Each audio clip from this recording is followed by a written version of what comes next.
So, jetzt gibt mir eine geile Series hier. Ich brauche das jetzt. Wir spielen auf welchem Patch? 10 oder 11er? Schauen wir mal. Draft Face gleich Snack Face. Stock up on Snacks, Drinks and more with Uber Eats as Teams lock in the Champions. Oder mit Prep My Meal. Mit Code Opsi. Junge, der knallt sich was da zu essen rein. Wichser, ich hab auch Hunger. Max, danke für den 26. Grüße dich. Jarvan ist noch offen. Nocturne gebannt, Jarvan offen. LCS Production leider ziemlich gut. Was ist leider ziemlich gut? Das ist, die ist insane, ja. Es ist Jarvan, right?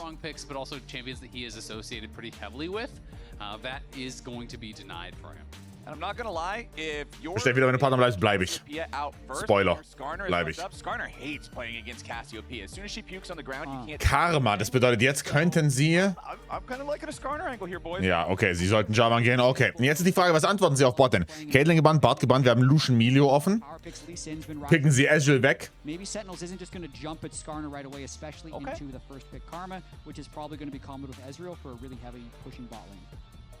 Yeah, it's gonna be interesting. So Lee Sin gonna get grabbed up. Haben die River Jungle Bus geändert? Sind die noch gleich? Sind noch gleich, meine ich. Nichts gesehen. Lee Sin in Game 1. Lee Sin ist super stark. Ich finde die Borderline broken. Sie picken Nautilus. Heißt, wir könnten MF auf 3 bekommen. Die sollten wahrscheinlich Ezreal Karma gehen. Plus Jungle. Ja, Jarvan ist natürlich nicht das geilste Matchup. Wookie finde ich super. Denn Sau auch. Wookie sind Sau, sehe ich im Jungle. Und Ezreal, ja, das ergibt Sinn.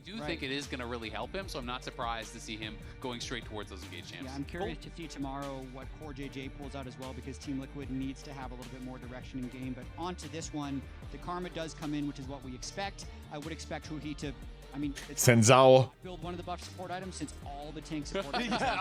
Wukong.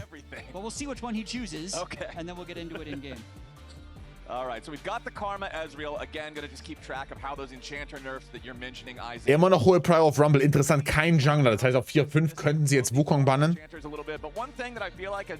Ist die Frage, MF 4?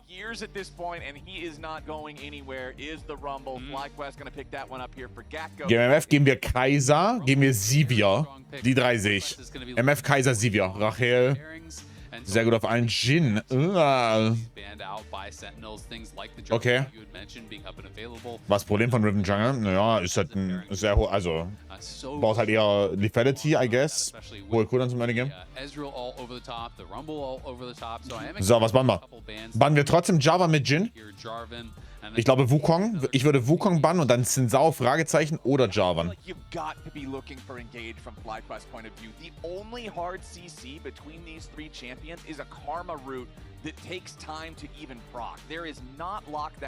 Bannen den Jarvan, okay. And you're going up against Lee Sin and Nautilus. Jhin can follow those plays up with the Deadly Flourish. There's a lot more tools on Sentinels here in the first 3 picks. Yeah, the other ban I was thinking of for Sentinels as far as jungle champs is maybe something like the Wukong. You know, take away the Wukong as well as the Jarvan, because I'm just thinking about champions that can engage as well as have AoE CC to really set up that Rumble for success. And, you know, on the other side, Phase Kangas heute? Nein, das sind Zale, Captain Flowers und Jet, meine ich, war der dritte.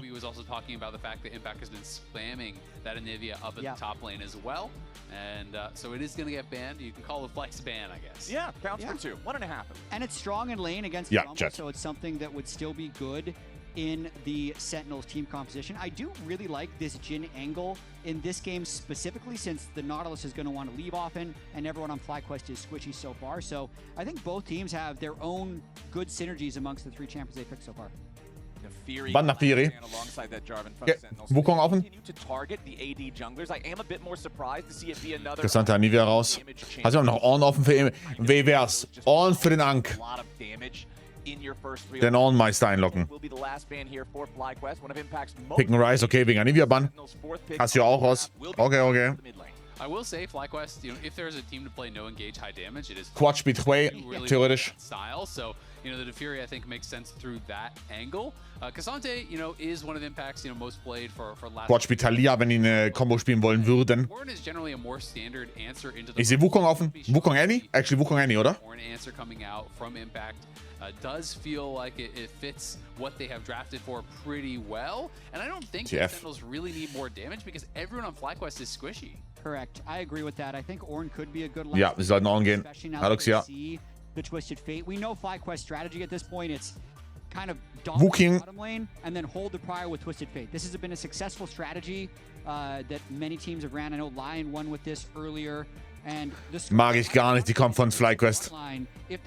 Fühlt sich nach sehr wenig Damage an, oder? Exactly. In Fearless, you take this away. This is Hombok's undefeated pick, like 4-0. Und jetzt Ornn Last Pick? Like that on it. Being able to remove that and relieve that pressure from your own drafting for the remainder of the series is big. Yeah, it absolutely is. Yeah, he's 7-0 so far. Wir gehen sonst, mir geht's okay. I think that's even counting some online tournaments and stuff as well. But you know, this is Mag den Draft von Sentinel sehr. Pick for Griffin because Griffin is one of the players that was an early adopter of this pick. He was spamming it in solo queue. He really does like playing a lot of these champs. So even though we associate it so heavily with Hombok, it's not going to be a champion that he's unfamiliar with. And Außer die werden halt in Lanes umgerannt, was sein kann. I feel like it's a pretty obvious Ornn pick when you have a relatively squishy team on the other side. You don't need more damage. It's a good answer into the Rumble. This is not a lane counter pick by any means, but it's something that can withstand what the Rumble is doing. And really, Sentinels have incredible engage and a lot of damage against a relatively squishy team, besides maybe the Skarner. So I think that they've drafted here is pretty powerful, and it's going to be tricky for FlyQuest. Yeah, I certainly prefer the Sentinels composition here. I naturally have to give FlyQuest -5. Das Freibier am Ende vom Waffenfinale. +5 for Skarner. +5. Schreib schon so, als ob du, ja. We're doing plus and minus. What's the Jhin? Oh, Jin's -4. Jhin versus Squishy? I feel like this Jhin is a good getting... Jhin angle. There's nothing bad about the maybe Skarner's a little bit hard to kill, but they have so much range. So I agree, team fighting for Sentinels is great. If Masu and Cryojin dominate, Die dürfen Botlane nicht gefistet werden in Lane. Auch Botlane. Stop the Nautilus from being able to move. That's going to be how FlyQuest win this game, is that they're quickly snowballing, stacking Drake. Ich glaube, wenn Sentinels wirklich decent durchs Early Game kommt, dann knallt es richtig rein. Wurde schon mit Champions League gerantet? Ich meine, was habe ich gerade? Ich habe doch den Tweet gerade gezeigt. 0,01 X-Golds created zwischen 45+6 und 120. Ist crazy work. Crazy. Gamba läuft noch 30 Sekunden. You can go Heartsteel, which did also get buffed, by the way, for Skarner. It's a great rush item. But you can go Heartsteel, Night Vow, Lock It, and just stack up. Wurden wir in der Crowd gespottet? Yes, die haben wir, glaube ich, zweimal gezeigt, meine ich. So, schauen wir mal, was auf Botlane abgeht. Wir spielen auf welchem Patch? Moment. LCS 26 Spring. Okay, just checking in here at level 1. 2611. Wir spielen auf dem Live-Patch. Okay. Advantage for the side of FlyQuest, since Darkwings is opting for the double mobility summoner spells here. No summoner spellbook on the rise, of course. So ja, genau. Dann sprichst du halt für das Spiel. Also, ja, das Spiel. Bluesmite ist interessant. Finde ich jetzt nicht super. Also, Bluesmite ist ja auch genau von Anfang des Jahres. 2611 bedeutet, wir haben Nerfs an Airy, wir haben Nerfs an Dreammaker, Buffs an Aftershock, Guardian und an allen Support-Melee-Items. So she claimed that this was the best. This is the big one. Yes, the big one. She says, don't bother watching tomorrow. Today is the best. This is what Emily said. Well, remember last week when we were talking with Emily, she was initially sad because Sunday was her match of the week and Saturday went to 5, but then Sunday went to an even crazier best of 5. Auch das neue Mandate bedeutet auch das neue Mandate, genau. Das bedeutet wahrscheinlich weniger Nami heute, oder? Vielleicht gar keine Nami? Wie früher kam auf einen neuen Patch kommen, ich glaube, die haben diese Woche angefangen, also montags oder sowas. Even those teams that lost, FlyQuest was one of them, went the distance against Cloud9. I think a lot of people watching that series believe that it was very winnable for FlyQuest. Das ist ein Fehler von Griffin, by the way. Macht das nicht mit eurem dritten Q, weil die Cooldown erst beginnt, sobald ihr den dritten weg habt. Macht es nicht. Macht es nicht. Den dritten Q immer benutzen, bevor ihr anfangt zu driften. Wenn ihr nur noch einen übrig habt. Impact bekommt einen Proxy hin. Super. And you can see here, this is the last 3 series that they played in Lock-In versus the most recent 3. Sind Flyer oder Rachel? Ich bin da eher neutral. Ich mag aber Rachel sehr. Vom Gameplay her super. Lock-In to Spring, this team does feel like they are leveling up. all we were talking about after those lock-in series was, wow, Griffin got slammed by Inspired and Blabber. That was absolutely not the case in these most recent series. You know, we had a win against Lion. We had a 5-game series against C9 that they absolutely could have taken. This team is getting better throughout the months. It's the difference between Der ist Rachel, genau der. Rachel war Alien, ja. record or going 1-8 back in lock-in. So FlyQuest definitely leveling No, up Rachel, against those nicht Rachel. stable teams. Rachel. But Sentinels, just like I was talking about when we saw the players walking onto the stage, you can never Aftershock hat mehr Resistances straight up vom Start. Ich glaube, 5 mehr? 10 mehr? 5 mehr? Oh, da ist ein bisschen behind. Cryogen Flash los. Wow, Humbug. Safeguard right on top of the enemy support, finds the kill there. Der Hausmeister mechanisch. Wow. Sentinels wants another one. Uah. Trading a 2 Ein bisschen eklig, ne? coming out of the Ist Lower Bracket, ja, Verlierer ist raus. That's still exactly Aber Wave Botlane ist halt geil. Nautilus, you want to create action early. Not only do they get the 2 kills, they burn all 4 summoner spells from the bottom lane of FlyQuest. So we're going to be seeing Minus 1 Kämpfe Humbug.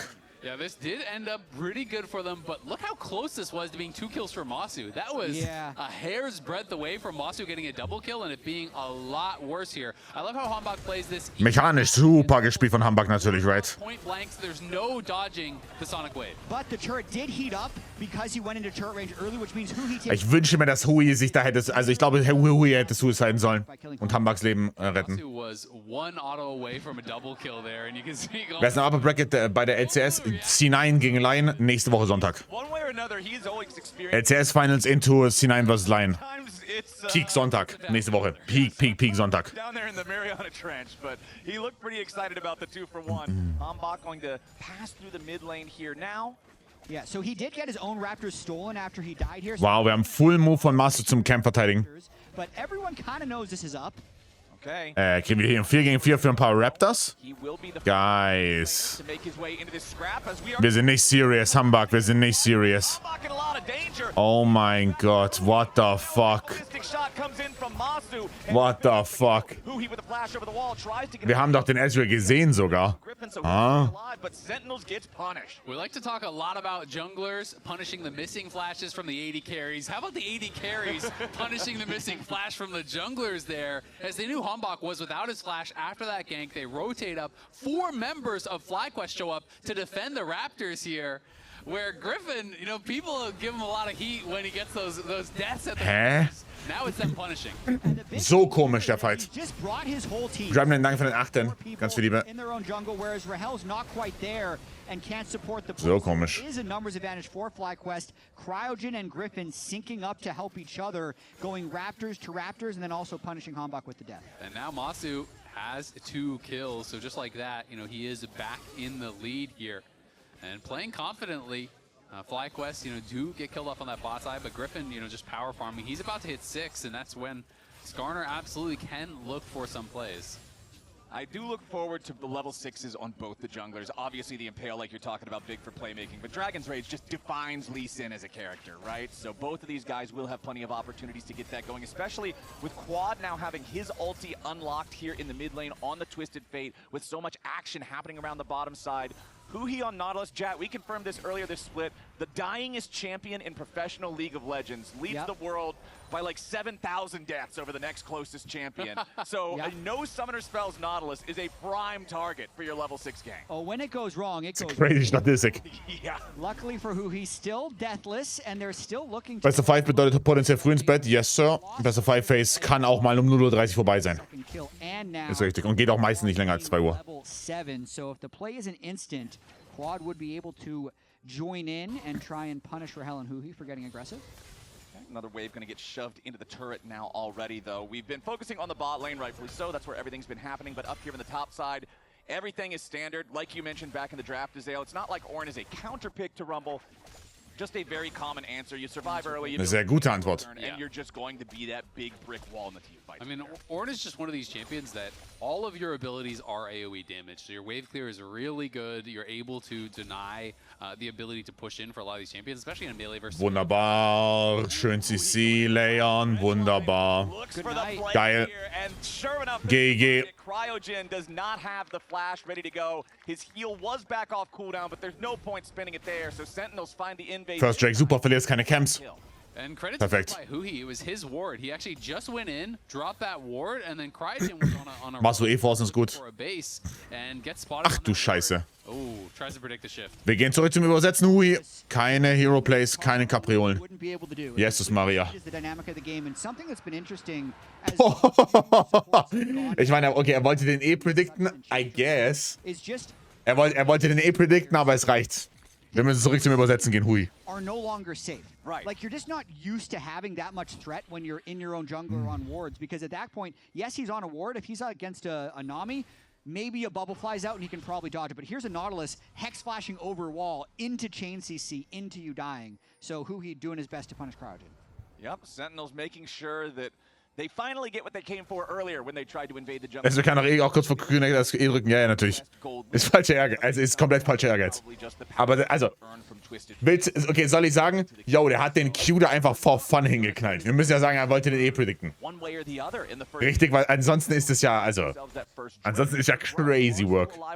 Remember, alongside these support item buffs that we were talking about earlier in the patch, the grubs also got buffed in terms of both the damage that the tick does to the turrets, as well as how durable the little grubbies are. Yeah, and also Griffin going Protoplasm Harness first. Still fairly common if you're not expecting to scrap a huge amount or scale with the Heartsteel, but it's a really fast one-item spike. So he's looking to find combat essentially with this early rush item. Wann kommt die erste Rise-Ult Richtung Botlane? Jetzt sehen wir schon, die moven runter.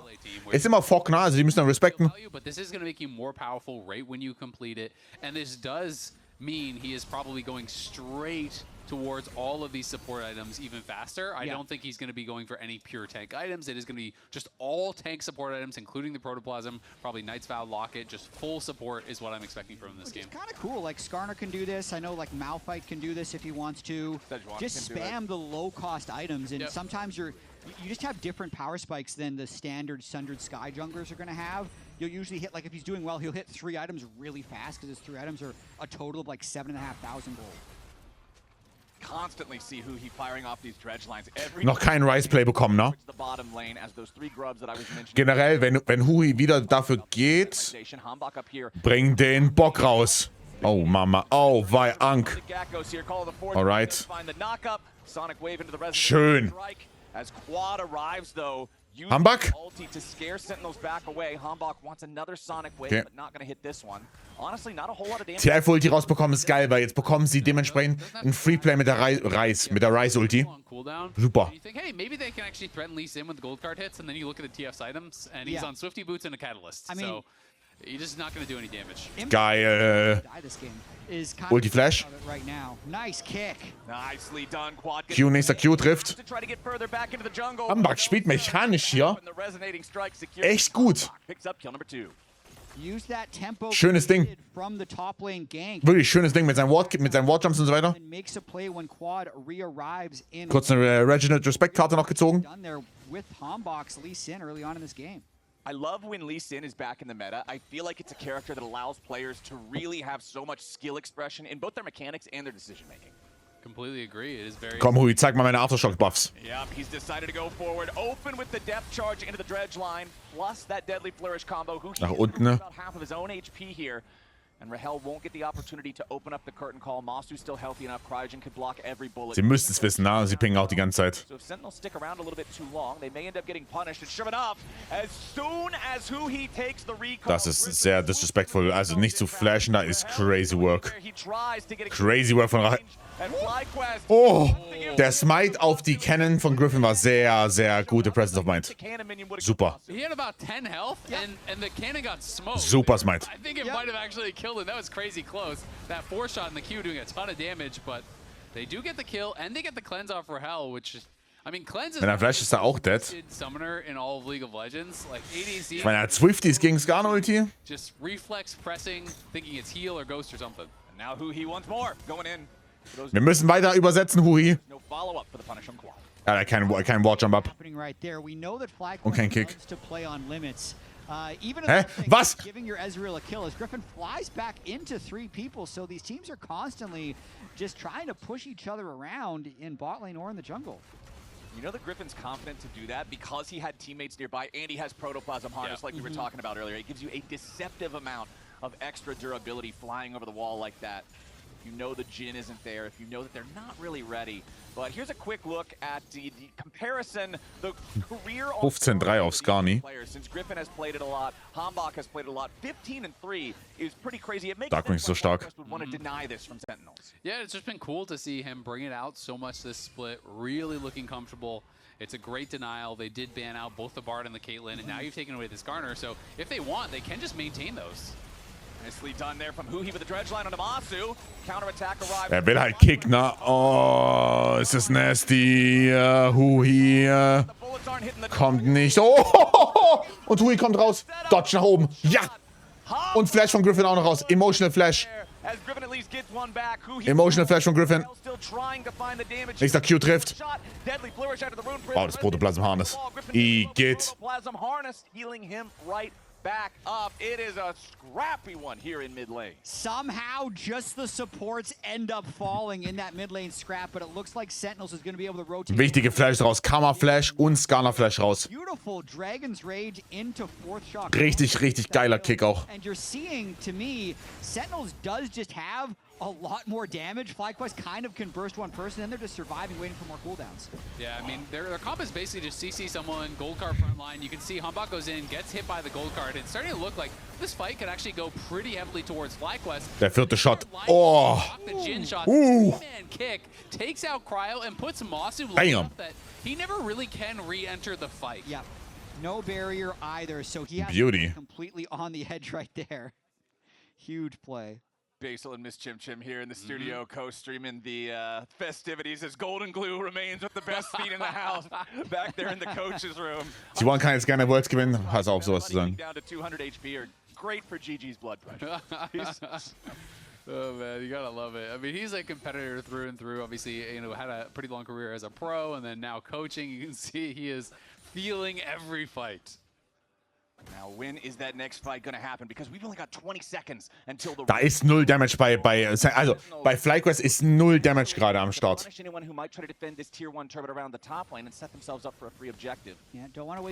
gewinnt Worlds. Oh, WE kriegt eine Klatsche von Anyone's Legend. I feel like they kind of gave it away with the hit on the vision plant. Maybe FlyQuest would have you know, assumed it anyway, but as soon as he hit the vision plant, a bunch of blue question mark pings went over in that area. And then Quad just waited back in the middle of the lane, and then they throw the Ezreal ult to actually scout the Tri-Brush. So FlyQuest were fully on it, and not going to take any risks there. Quad really is a target here. You can see Bandle Pipe second for Griffin, so double support items here already. They don't have a traditional kind of like Knight's Vow carrier, right? Ja, ich sehe keinen Damage bei FlyQuest. No fucking way können die diesen Herald fighten. Glaube ich nicht dran. Auch dreimal Mercs. Viermal mit Impact, aber ja. Niemals haben die Damage. Ist AL vs. WE morgen früh? Nein, morgen früh ist JDG gegen Top Esports. Auch geil. Auch geil. Sollte tendenziell eine sehr, sehr knappe Series werden. Morgen ist JDG gegen Top Esports um 11 und am Montag um 11 ist AL gegen WE. So they're not going to get one shot, and it means Masu's going to have to stick around for a while to get enough damage to kill them. And Ezreal definitely can kill them if you're getting later on into this game. Especially Endless Hunger just gives you so much additional power, you know, later on into the game when you have Shojin, you have Endless Hunger, you have like almost no cooldowns. And Ezreal can become... Was morgen um 8? Nichts. Protection of the Karma, lots of CC around him. So we'll see if there is going to be... Nichts, tatsächlich. Jhin trying to push out mid lane. Looks like they want to scrap with FlyQuest. All right. Keep your eyes on Hambach as the dredge line from Huhi hits Masu. Ja, von Masu rausbekommen. Also, die haben doch kein... Ihr könnt doch nicht fighten, Geist. Das sehe ich nicht. Sorry. Oh, close. Ui, du musst die Anker treffen. Kein Flash auf Griffin.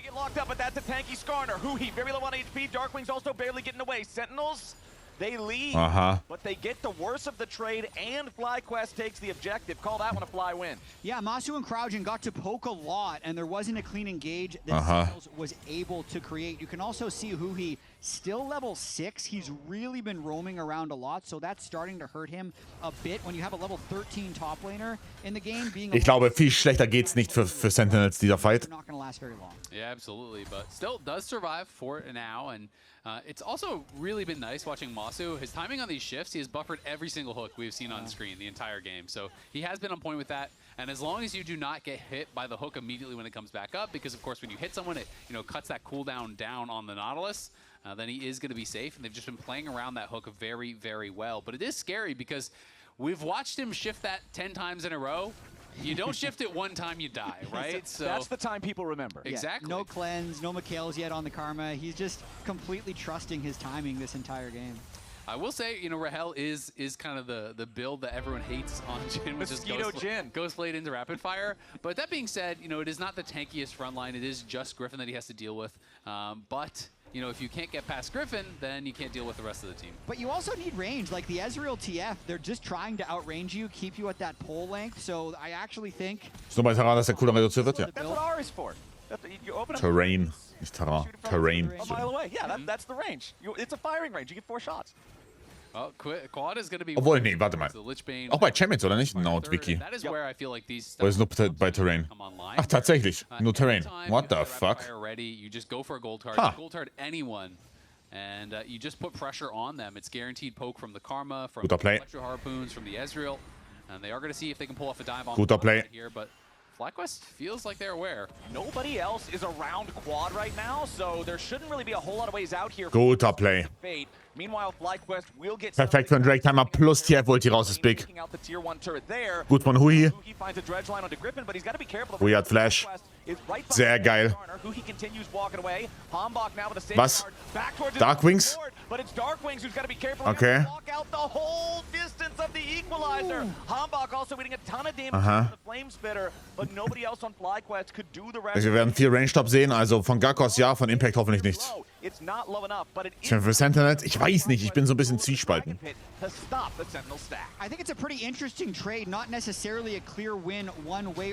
Finde ich komisch, dass Impact da nicht runterläuft, by the way. Finde ich sehr komisch. Pretty much all their ultimates at TF and a lot of plates on that top turret. So FlyQuest delaying the soul, and Sentinels is getting a lot of gold for this trade.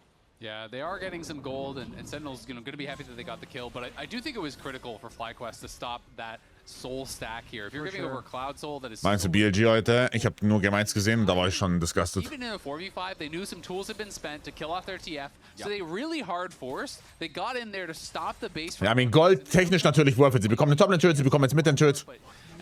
Holy fuck, Darkwings ist stark. Wir kommen auf Botlane noch einen Chunk rein. Now Griffin under pressure in his own jungle again. Protoplasm Skarner.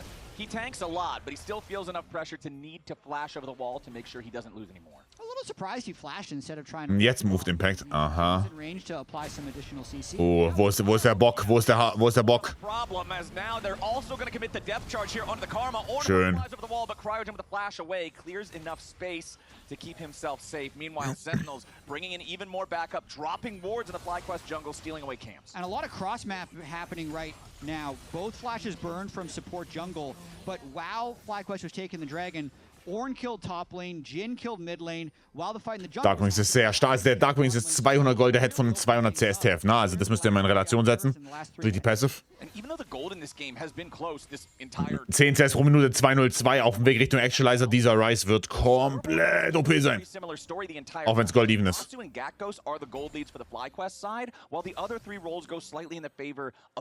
So I'm really looking specifically at Masu, who we were talking about needing to be a hyper carry earlier, alongside Gakos and his equalizer placement in these big fights to be the difference maker and tip the scales for Fly. I completely agree, but I do think one thing that's lost a little bit in translation sometimes when you're looking at just the numbers is how ahead Rise is, because TF has gotten 900 gold from his passive, and he's still down 350 gold, right? And TF is balanced around having more gold. Sagen auch genau dasselbe. Champion's design. So when Rise here already has an ornament, is quickly going to be on 3 items, and is up the equivalent of basically... Sind die TF-Pässe zum Gold dazu? Yes, sir. I think this Rise is ridiculously strong. Yep. And could be a Rise komplett OP. Fast Actualizer fertig vielleicht? Vielleicht fertig? Ja, fast. Fake gold as well with his first strike, so the overall gold says... Got a lot of counterfeiters here on Fly. Yeah, even gold. I don't know.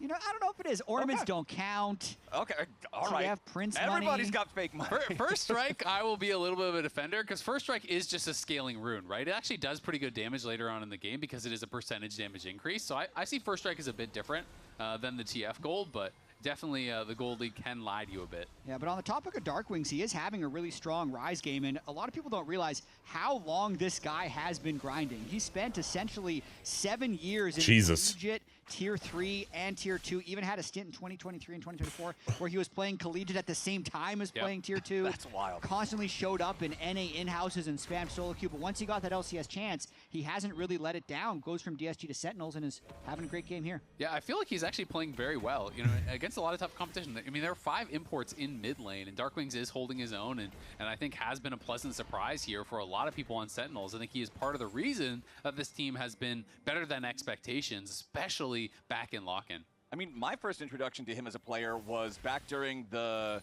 COVID era. He competed in one of the Red Bull 1v1 tournaments that I casted, and he ended up winning the entire thing. And I was like, oh, this guy's pretty slick. He's got some pretty strong mechanics. So fun to see that journey that he's had over all those years like you're talking about. But now FlyQuest are looking to potentially make a move up here onto Darkwings. As Quad Darkwings muss rausholen. there for the gold card. Darkwings trying to get out. The Realm Warp still needs to channel. Solid. And just as Griffin arrives, he doesn't quite have the distance, and Darkwings escapes the collapse. Is able to get out. Jetzt ist schon leider weiter welcher Geschmack, Björn, aber es hört sich fantastisch an. Das hört sich fantastisch an. Just get buffed. Flat percentage damage redirection, basically damage reduction, as well as, you know, the increase on the amount of healing you receive from the person who you have put the Knight's Vow on. These are very significant. Ich hatte gestern Old Peach 7 Days. Wow, habe ich das ewig nicht mehr gehabt. Eiskaktus auch lecker. Wow, wow, wow. Gestern war wirklich wieder Peak. Es war so toll. Oh yeah, you're keeping your carry safe. What I think people underestimate with Knight's Vow Boah, is how much it is keeping you safe when you have a Lebensretter. 80 carry and they are healing you for 12% of their damage. Kostet auch nur 29 € auf 200 Gramm. Naja. Nicht in der Bar, Didi. Mit Luke und Debbie. Aber ich gerufen war mit Luke und Debbie. Nicht in der Bar. They pick teamfighting comps and they stack drakes. That's what they did in Lock-In when they made it into top. So, also, ich sehe keinen Actualizer fertig bei Darkwings. Ich sehe einen Rapid Fire fertig bei Quad. Ich sehe einen guten Pick auf Impact. Mein Gott, macht Darkwings Damage. Alter. Wir können die Woche mal geschleppt.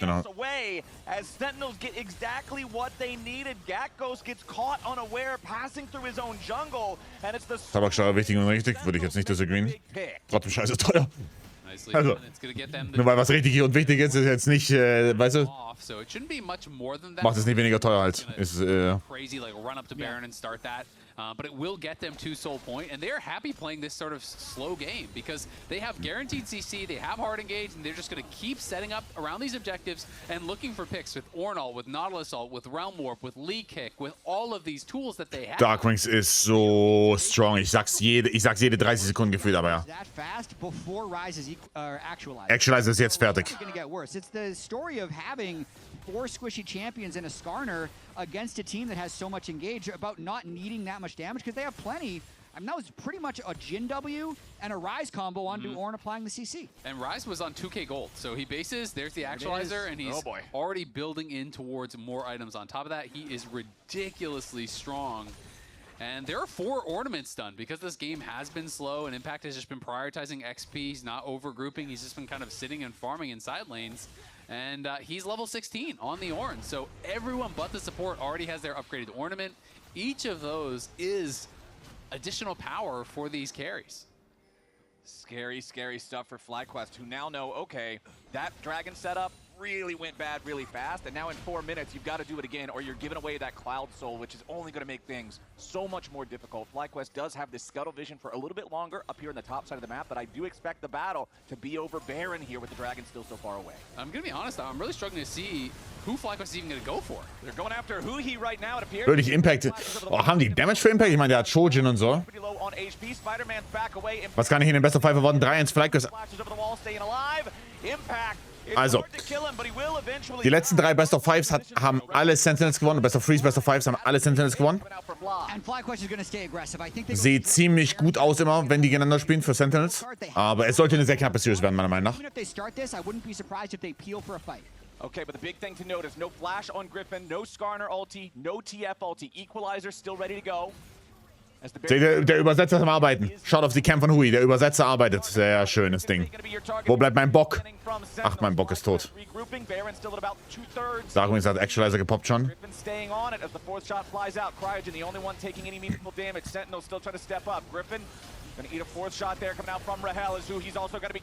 Schöner Root. Oh, Darkwings hat seine Combo gemisst. Oh mein Gott, macht der viel Damage. Da kommt der TP rein. W. Mist. Hook rein.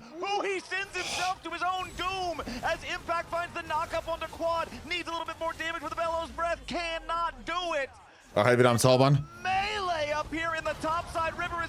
Oh, clean. Rachel am Zaubern. Humbug dieses Game, to be fair. Close. Für wen wird übersetzt? Also, ist ein Joke, weil Hui halt ein Ank ist. Nicht mehr so gut mechanisch und er hat halt mit Impact, mit Humbug und mit Rachel 3 Koreaner und dann eben mit Darkwings ein Enable, also ein Amerikaner. Und deswegen ist halt der Joke der Übersetzer für Darkwings. Also sein Job ist quasi nur das Übersetzen. Er muss nicht gut spielen. And then to me, from this point, this fight all became, can Masu actually hit these spells onto Rahel? And Rahel is sidestepping everything. Kein Joker, es ist ein Joker, aber es ist vielleicht ein bisschen Wahrheit dabei. Der Shift war zu früh. Ja. You need to wait until the Orinal is redirected. Once that hits, the Deadly Flourish is guaranteed, and they're able to get that kill. Taking stock of the gold, though, we have Bloodletter's Curse finished on Gakkos, which helps them shred through the tanks. And then Masu just needs to keep getting more and more gold. Fast AI fertig bei Rachel. Ach so. Was? Bruder, was? Yep. 8,044. There you go. Ein Malocher vor dem Herrn. To his IE now. He almost has the pickaxe, which would be that last component that he just needs to come. Gibt Hui auch Besen an den Hausmeister? Yes, so. Naja, gut, er ist der Hausmeister, aber ja. People talk about Jin is not doing a lot of damage. Nee, Humbug ist der Hausmeister. True in the mid game, but when Jin gets towards that late game, he already has. Ja, das war mit Darkwings, der Actualizer falsch benutzt hatte und dann nicht sehr viel Damage rausbekommen hatte. If he can land those shots. And you know, what I was going to talk about before that fight is I just feel like there's not a great target for FlyQuest to look for on picks, right? Jin is a mile behind everyone else. Who do you Skarner all, right? The Rise is really tanky, the Lee is really tanky. You basically have to full send it on someone and just hope you can burst them down. And they don't have the inside track onto this Cloud Soul, so Griffin's trying to move his body in there to get it, but Quad will probably need to burn his TF out just so they can get into River. Look at Gakkos, though, looking for the angle here on the Equalizer. If they try to fight in one of these tight corridors, just around the edge of the river, Hambach not going to hit the Sonic Wave. Quad hanging back on the side, ready to enter with the Destiny if he needs to. Knows that he can't put himself in imminent danger. Hambach just going to jump over the wall, immediately start up the... Die haben immer noch kein Damage, oder nicht? Destiny used to reveal that, so FlyQuest knows they got Über Rachel. Quad going to go ahead, port in over the wall. Oh, die werden gesandwiched. Oh, die müssen nach vorne laufen, die müssen nach vorne laufen. Gut von ihm. Oh mein Gott, das catcht ihn. Schau auf Darkwings.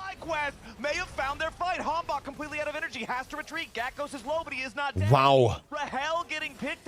Willst du morgen bei NNO spielen? Wir spielen nicht morgen. Wir spielen morgen nicht.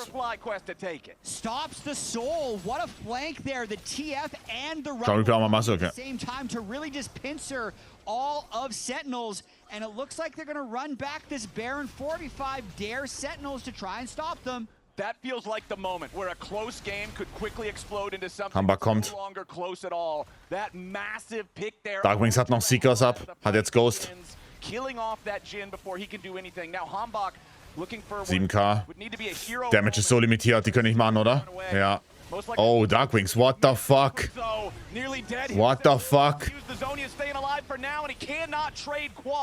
That's another kill back up to Fly as they take out the enemy mid laner and return to the Baron pit. Die Goldcover Zero Rise soll die folgen, right? I guess? Ich weiß es nicht. I guess. Das ist Lukas. But they full send it. They're just charging in after anyone they catch with the Karma. Das Game kann nicht so schwer sein, oder nicht? Ishtal's Impact looking for these plays and such decisive play around this Dragon here. I love this. TF is ulting in on the side and just kind of So, machst du aggressive soll ich schauen. this flank from Gakkos. Look at the equalizer. Boah, er geht über die Wand. Even though Freak. Impact keeps quad out. Look at Rahel. Gakkos Oh mein Gott, das war so on the edge. Griffin gets in with the impale. Wow, das war so on the edge. There's nowhere really for Rahel to run. And they just don't stop either. They're still trying to pull Sentinels into this Baron with Darkwing still. Können wir TPen? Ank? Hallo? Ank, TP? He does have his teleport, but I don't know if they're really planning on doing a whole lot. What the fuck? Arriving here. Warum TPt man auch nicht?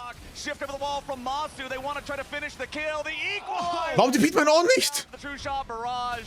A kill on Hambach plus a Baron means a 5,000 gold lead for FlyQuest. They are just throwing everything at Sentinels, and Masu's starting to get to those items, but the plays are trying as they just miss quad. And that was also the orange TP. I don't understand why Impact waited so long to tell Yeah. her. I guess they, for some reason, made the call. We can't actually fight. We can't contest. Yeah. So Impact is split pushing on Ornn, and then TPs after you've already lost the Baron. I feel like had he been there, he might have been able to create some space for Hambach, you know, walk in, get some vision for him to try to look for a steal. But FlyQuest punish heavily there. They collapse in onto Hambach, they take him out, they secure the Baron, and then Quad escapes with his teleport, trading for the teleport and the Realm Warp. And now this map is very scary for Sentinels here for the next 2 minutes. FlyQuest gonna put this Baron to work, utilizing all that damage, all that range to take everything they can off of the map. Tier 2 turret here in the bottom lane will fall as FlyQuest pressure 2 different lanes. And FlyQuest has really clutched up in the last 4 minutes. This game was incredibly even, maybe even behind for them, but now Masu has this Ezreal power, and they're playing the Karma Ezreal as long as he doesn't get picked. It's all eyes on Masu. And you can see Impact stepping up to try to psych him out there a little bit, but Masu just completely steadfast in his positioning as Quad gonna put the pressure on the mid lane. Müssen langsam Trigger pullen, aber sie kommen halt nicht auf Masu drauf, richtig? Alongside these 2 Baron-empowered cannon minions have the bottom lane turret down to its final plate. Next wave about to crash into the turret now. FlyQuest playing it slow and safe. Don't want to overcommit and allow Sentinels to engage underneath the turret that's barely hanging on. Bottom lane inhibitor now exposed. Quad again, gonna have the wave shoved up in mid. That one's not gonna drop quite yet. FlyQuest continuing to push bottom side. Impact stepping up. Not a whole lot to be gained from a deadly blow. Schön. Griffin, counter impale comes out as the protoplasm harness heals him up yet again. Flashback over the wall from Impact. Griffin stays alive. Wieder Eckschleiser zu früh gepoppt. This week, the LCS playoffs are showing the Oh, sie haben kein Damage, sie haben 0 Damage, 0 Damage, 0 Damage. Komm nicht auf Masu drauf. But there's no backup. Everybody on FlyQuest is still alive. Darkwings has to pop the stasis just to not get hit by the East Hell's Impact. Impact will at least get something back himself. Oh mein The Gott. shutdown of the Gakkos. The Cryogen's ready to go forward. Diesen Draft zu verlieren ist Criminal Work, finde ich. Wow. Report Impact, sag ich. They don't back down. Crazy. Full send in the bottom lane from FlyQuest. Crazy, crazy, crazy. They want to find the last kill here in the fountain and Fly take game 1. Griffin is popping off on the player cams. FlyQuest were fearless in that one. What an impressive game. Playing a comp like this, it looked Die Comp war so schwierig zu gewinnen, by the way. but FlyQuest would Die Comp war so schwer zu gewinnen. with total confidence, find individual outplays, and they So, Zeit für einen schnellen 10er-Run. So creative and so much confidence in their carries. It was looking dark for a little while. Masu managed to carry this game on the Ezreal Lounge. What was the breaking point for you? Was ist denn das für ein Scheiß? I think the turning point here is this big dragon. Yeah, breaking Because- points tomorrow. Yeah. Definitely looking forward to that one. Okay, so let's jump right into it because this was so exciting. There were so many team fights back and forth. You know, as we were watching, that were so critical here and so close that we'll just start at really where was the turning point because this is a real key right here. Das ist Oaken Tower, 3 heißt das Spiel. dragons had been built up by Sentinels.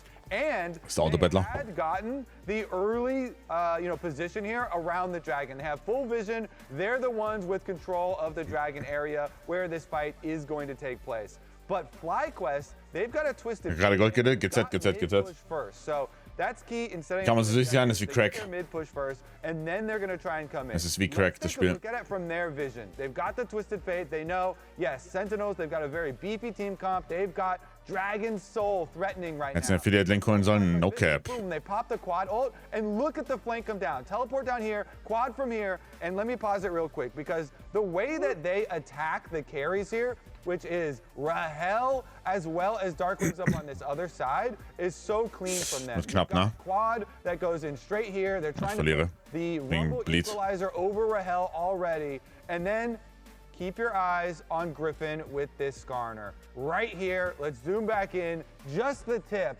Here, I'll rewind real quick here.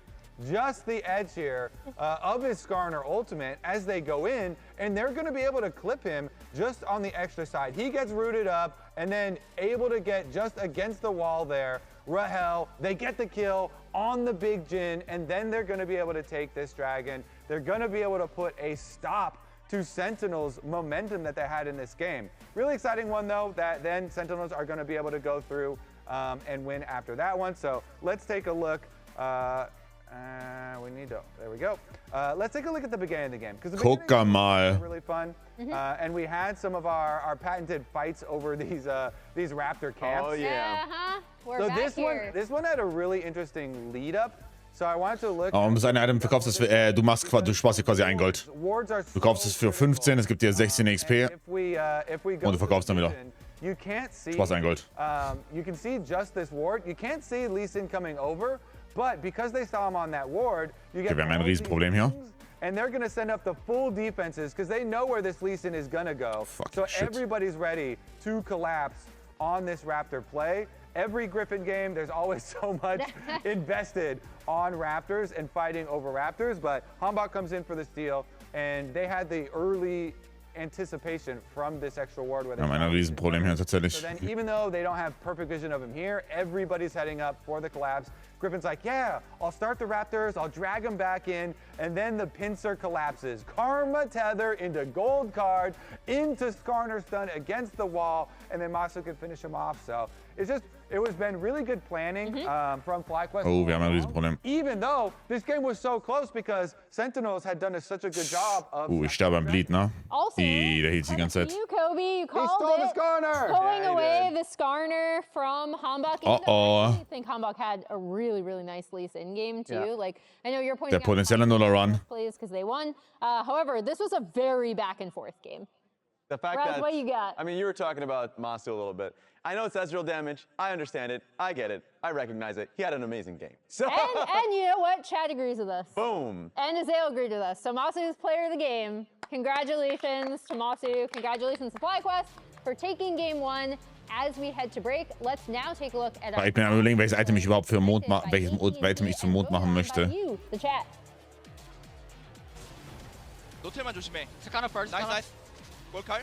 Take it slow. Take it slow. Yeah. Fuck. Help him. Help That's him. a fight. We can buy. We can buy. Just go in. Just kill them all. Just play slow. Play slow. 야, RTP. I Hyper. W one time. Okay. 나궁 있긴 해. Ist der enge Wurf geben wieder? Das ist eine verdammt gute Frage. 천천히 해.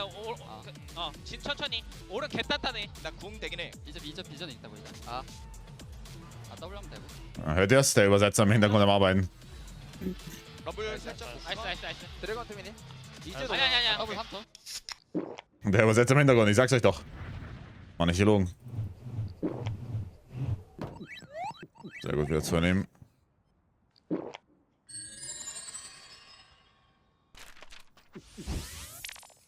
Boah, die Sachen sind schon geil. Ich weiß noch nicht, ob ich noch... Ja. Dude, this lobby is kind of comfy. It feels different. If this is different, I like different. I'm staying right here. Are you guys serious? We're about to get into game. Oder ein Problem. Let us enjoy it. You guys, Fantasy Runner also, ja. maybe this'll help. Ich hätte das hier gerne.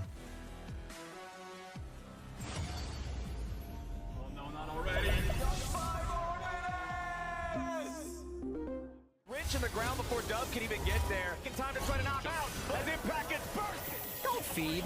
Beneath knocks him down. Get fed. Das ist reine Fantasie. Code for deals only on Uber Eats. Hello? Whoa. Mama Gurgan 85. Oh shit, ich verblute. No, wir sind tot. The absolute legend who went from gaming on her phone to ruthless online streaming slayer with no mercy for any living thing is your mom? Hey guys. Apples with peanut butter? Jalen ist auf 2 Sterne, das ist gut. With AT&T Wireless and Home Internet. Hey, text me if you need anything. Level up your connection with AT&T Wireless and Home Internet, now available across the nation. No, she's so nice in real life.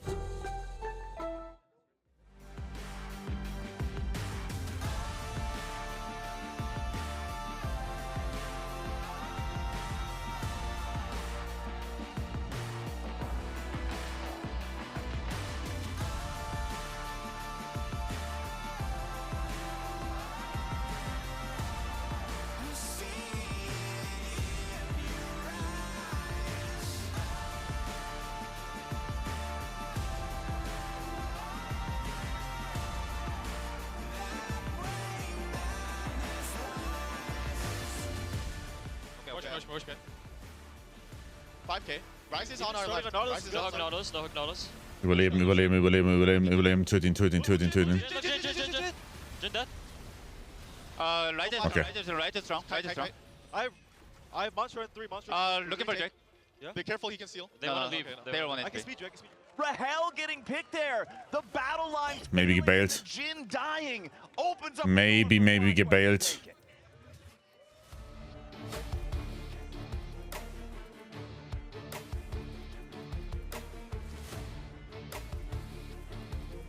Ich habe den Reddit-Post gesehen, ja.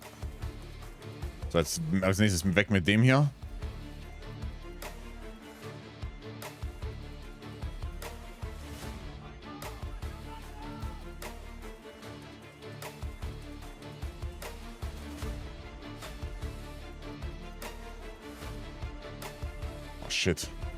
Oh shit, dog. Oh fuck. Aber maybe. Okay. Es ist der Bailout.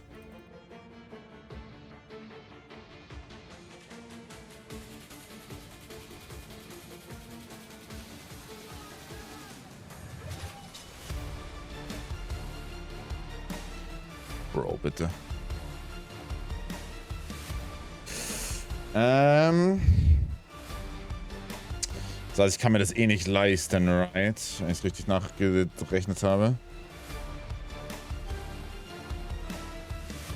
Okay, ich sag 6 Trophäen hier wären schon Fantasie.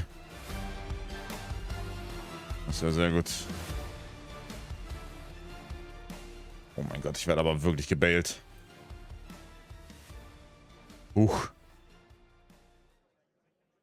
Jungle is a role all about control.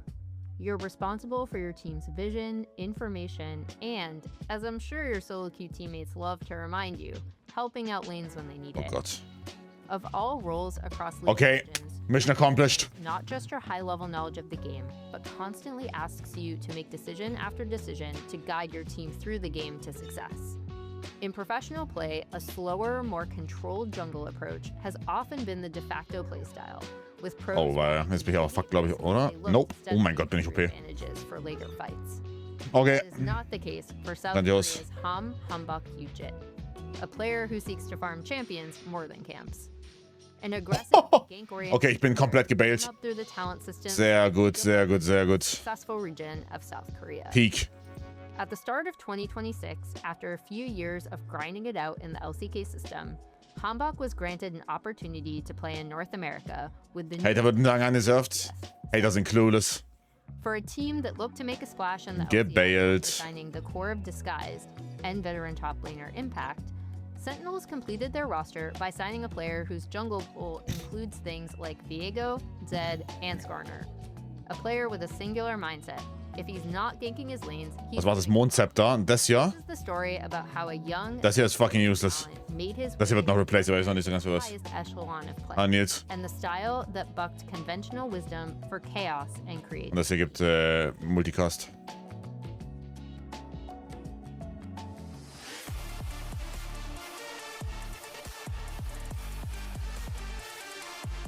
Peak.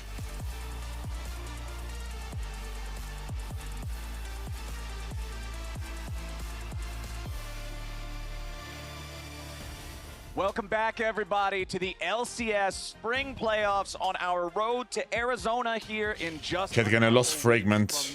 Lost Fragment, das wäre das Beste. We gotta learn who's going to be representing the LCS and competing for the opportunity to represent at MSI. Today is our first day of competition here in the lower bracket, which means no more second chances, no more extra lives. You lose this series, you're going home. Game number 1 was a close battle for a long time.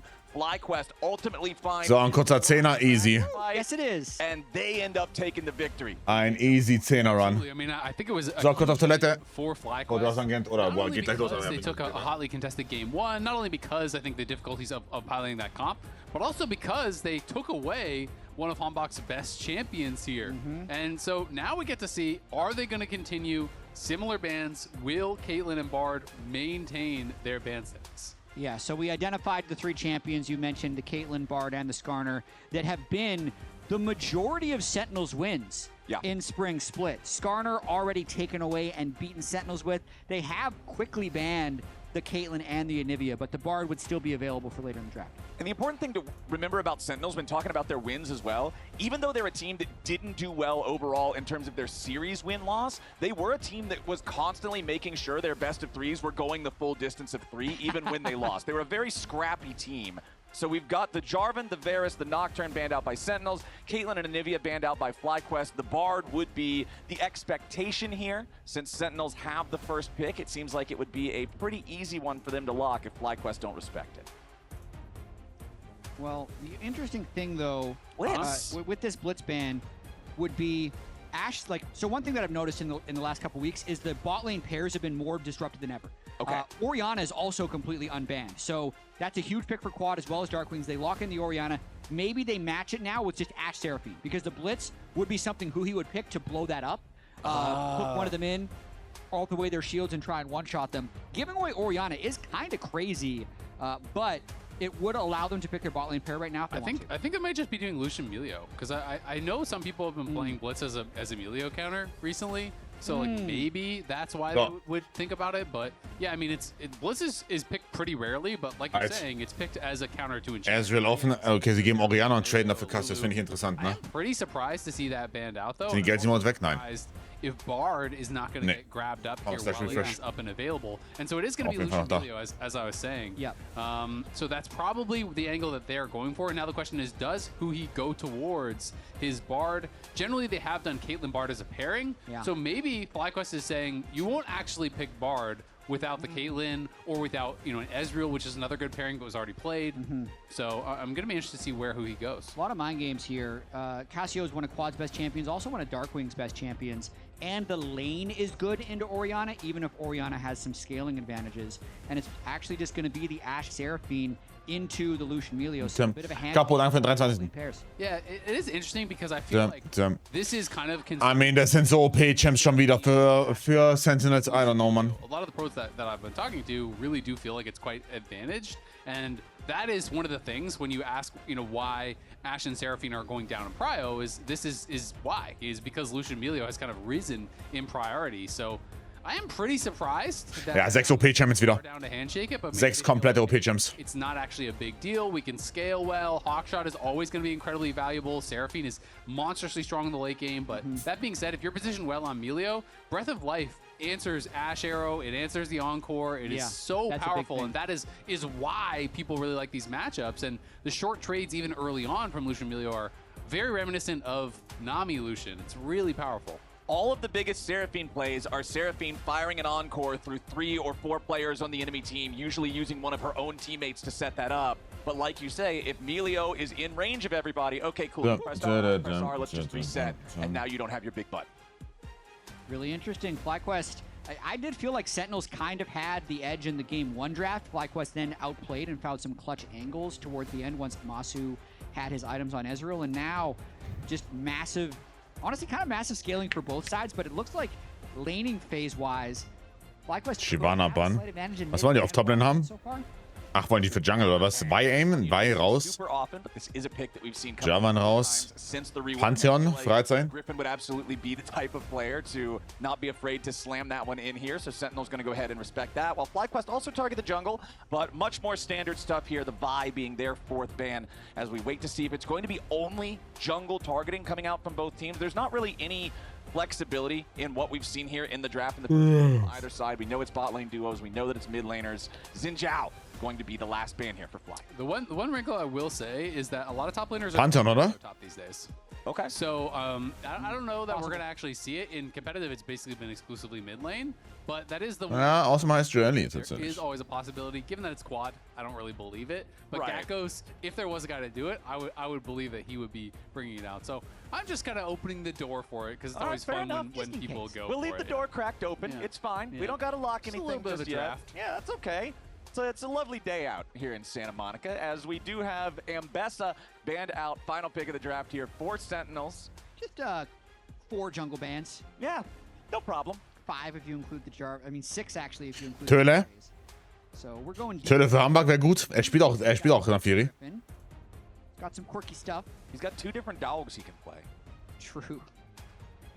All right, Jace. Wie groß war der Abstand an PM? Nicht so groß. Ich habe 3-2 Spandau getippt. So there's still Pantheon's up and available, Wukong's up and available. Obviously, pocket picks like the Shen. Ja, Nafiri. Sejuani. There's tons and tons of picks. I do think that Hambach, this fits him well. Pick einfach Sion. Ja. Like he is that aggressive Sehr gut. player. He wants to scrap. He wants to find angles. I mean, das ist wieder eine OP-Comp von Sentinels. Was soll ich euch sagen? He's gonna be playing the side. Es ist wieder eine komplett OP-Comp. I mean, es könnte Jace Jungle sein. As long as you don't get blasted or By the way, könnte Jace Jungle sein. Last Pick, Top jetzt. Jace to really push the tempo. And ever since those Arcane Comet changes a patch or 2 ago, yeah, Sion, some players are going back toward that, where you can kind of actually do a couple points in E, and you can kind of just do E poke plus Comet, and actually try to win the lane. Jungle Shen's actually not bad here. I was thinking before he hovered it, especially with Nefiri diving in. Griffin loves to have that counter to the other junglers place. Ja, ich finde den Sentinels Draft wieder komplett broken. Wirklich komplett broken. Presses are, Shen presses are, but I feel like he can still make it work. And I like how you left the door cracked open, because I could see a last-second swap with the Cassio Jace, but based off of what Gakkos likes to play in Jace and Quad liking to play Cassio, I think we'll keep the same. Für den sehen wir auch. Yeah, the pilot's determinant in this one, but I can see the flexibility being a possibility here. I also do really like the stand united in a Nefiri. Fürs bessere Team. Like all assassins, but especially since Nefiri needs that reset to get the second cast of Hound's Pursuit, you just completely shut that down. All of a sudden, she's got no cooldowns in the middle of the team. The dog is going to a farm upstate, boys. Like, it's not going to be pretty. I do agree. The one thing I will say, though, Ja, Golden Blue ist sehr sympathisch. Das stimmt. as a Shen player, it always feels so nice to have someone who is going to be a diver that you can Shen ult aggressively on, right? Really, there's only options for defensive Shen ults here, unless you're going to try to, push in and Shen ult onto the Jace, who's then going to be diving impact, something like that. Yeah. But there is no Shen delivery system, right? There's no one to just flash in the middle of the enemy Let's go. team and CC someone Game else. 2. We say this, but Masu and Grackos are both willing to flash in at any moment. Frontline Lucian. I can imagine the Lucian delivery system later on in some of these fights. We'll have to wait and see. I can also imagine him getting shockwaved and instantly killed if he does that. But it is a play that you can do. It is a League of Legends play. You can click your mouse in the direction of the enemy team You and can walk do there. it. But I mean, the problem with Shen defensive ults, if you're kind of wondering why I say that, against a champion like Vi, it's kind Kitsune. Hola. are. Obviously, Nefiri, that can happen, but also sometimes Nefiri R's in, you press R, Nefiri presses W, hops over a wall, and then you're kind of like, oh. And So, wie machen wir's? always frustrating when you are playing Shen and you're going for those defensive Mit einer Pause. Aber ja, also Sentinels Draft ist gut. has low Ich glaube, Flyquest Draft ist auch nicht schlecht. things like Aber viel mehr Execution-based. Seraphine ult. You press those, they're like, help, help, help, help, help. You Shen ult, and then the other team just backs off, and now your 3-minute cooldown is gone.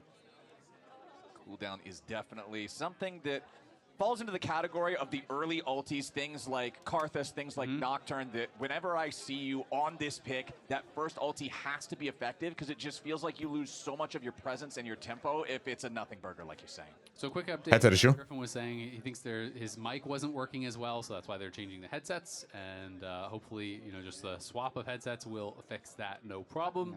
Also worth mentioning, you know, I Gültig. talked about Skarner, you know, being able to do the support item build. Griffin's going to do the same thing here. It's probably going to be the exact same build. I do think that the tank support items are just straight up OP. Riot was obviously trying to push engaged support champions back into the meta, but the problem Ach, geht jetzt Protoplasm locker oder was? aren't the only champions who can build those items. Tanks can kind of build them everywhere, so I do really feel like tank junglers are going to be so strong these days when you're looking at champions like Shen and Skarner and Sejuani and yeah. I am vindicated, Isaac. This is for 10 years ago when Ezreal ruined every jungle item in the game and junglers had to get nerfed over and over because of Ezreal. Well, now Ezreal's friends' items, guess who those belong to? Ja, Guardian auch gebufft natürlich für Griffin. Comes around.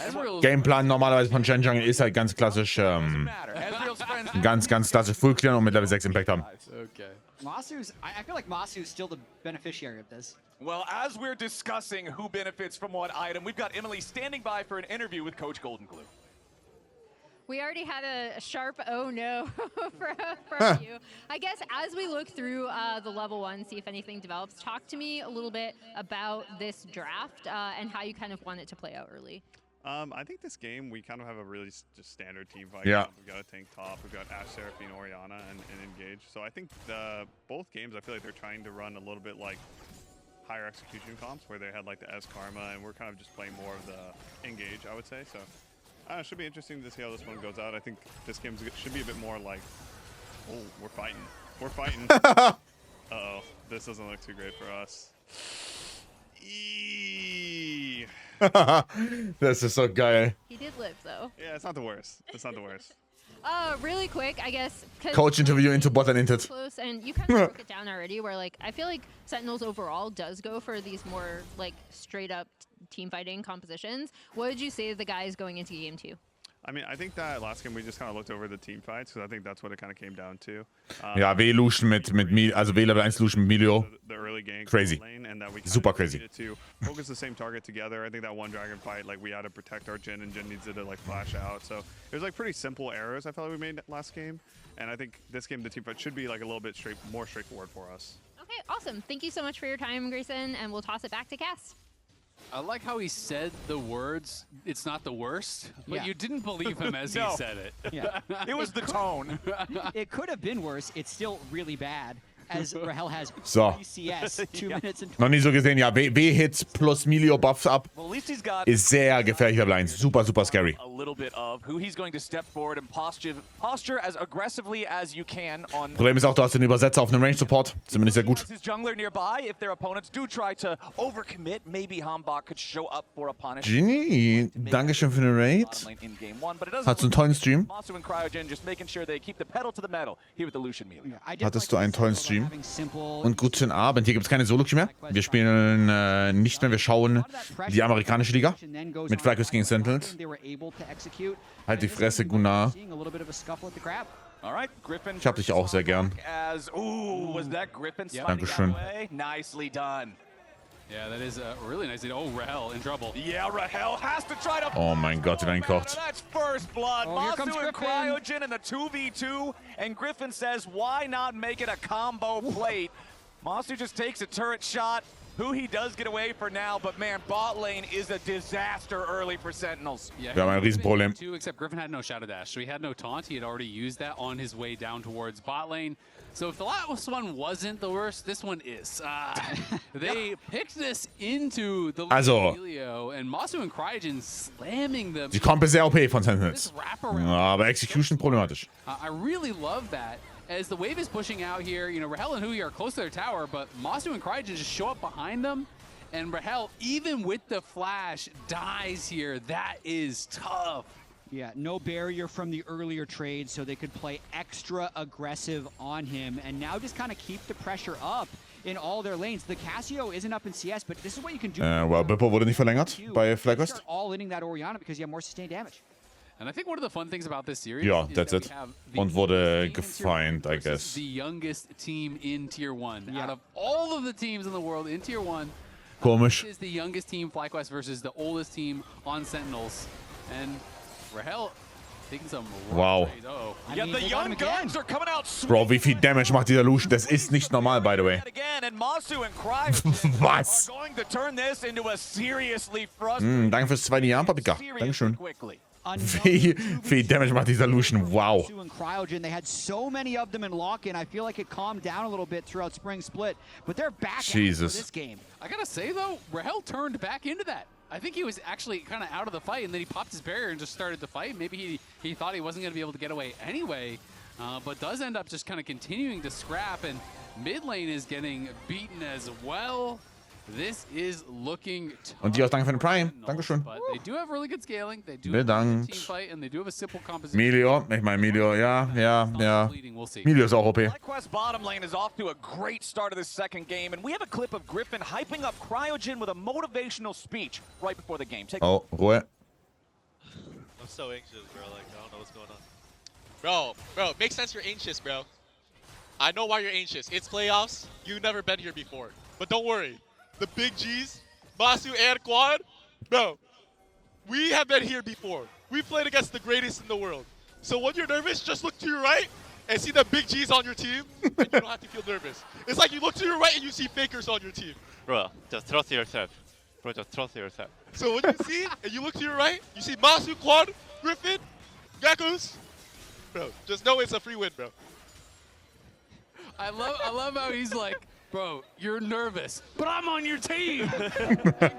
Just trust yourself. Hey, fucking funny. This guy. Calm down. It's fine. Also, the big G's, apparently. I just love the big G's. The completely opposite approach. Quad is like, trust yourself. Griffin's like, don't trust yourself. Trust me. You might not have any faith in you being here, but look at the rest of it. I do love the confidence from Griffin. Griffin jetzt 6. Das heißt, Fights werden ganz schön schnell outnumbered sein. Gute Nacht, das.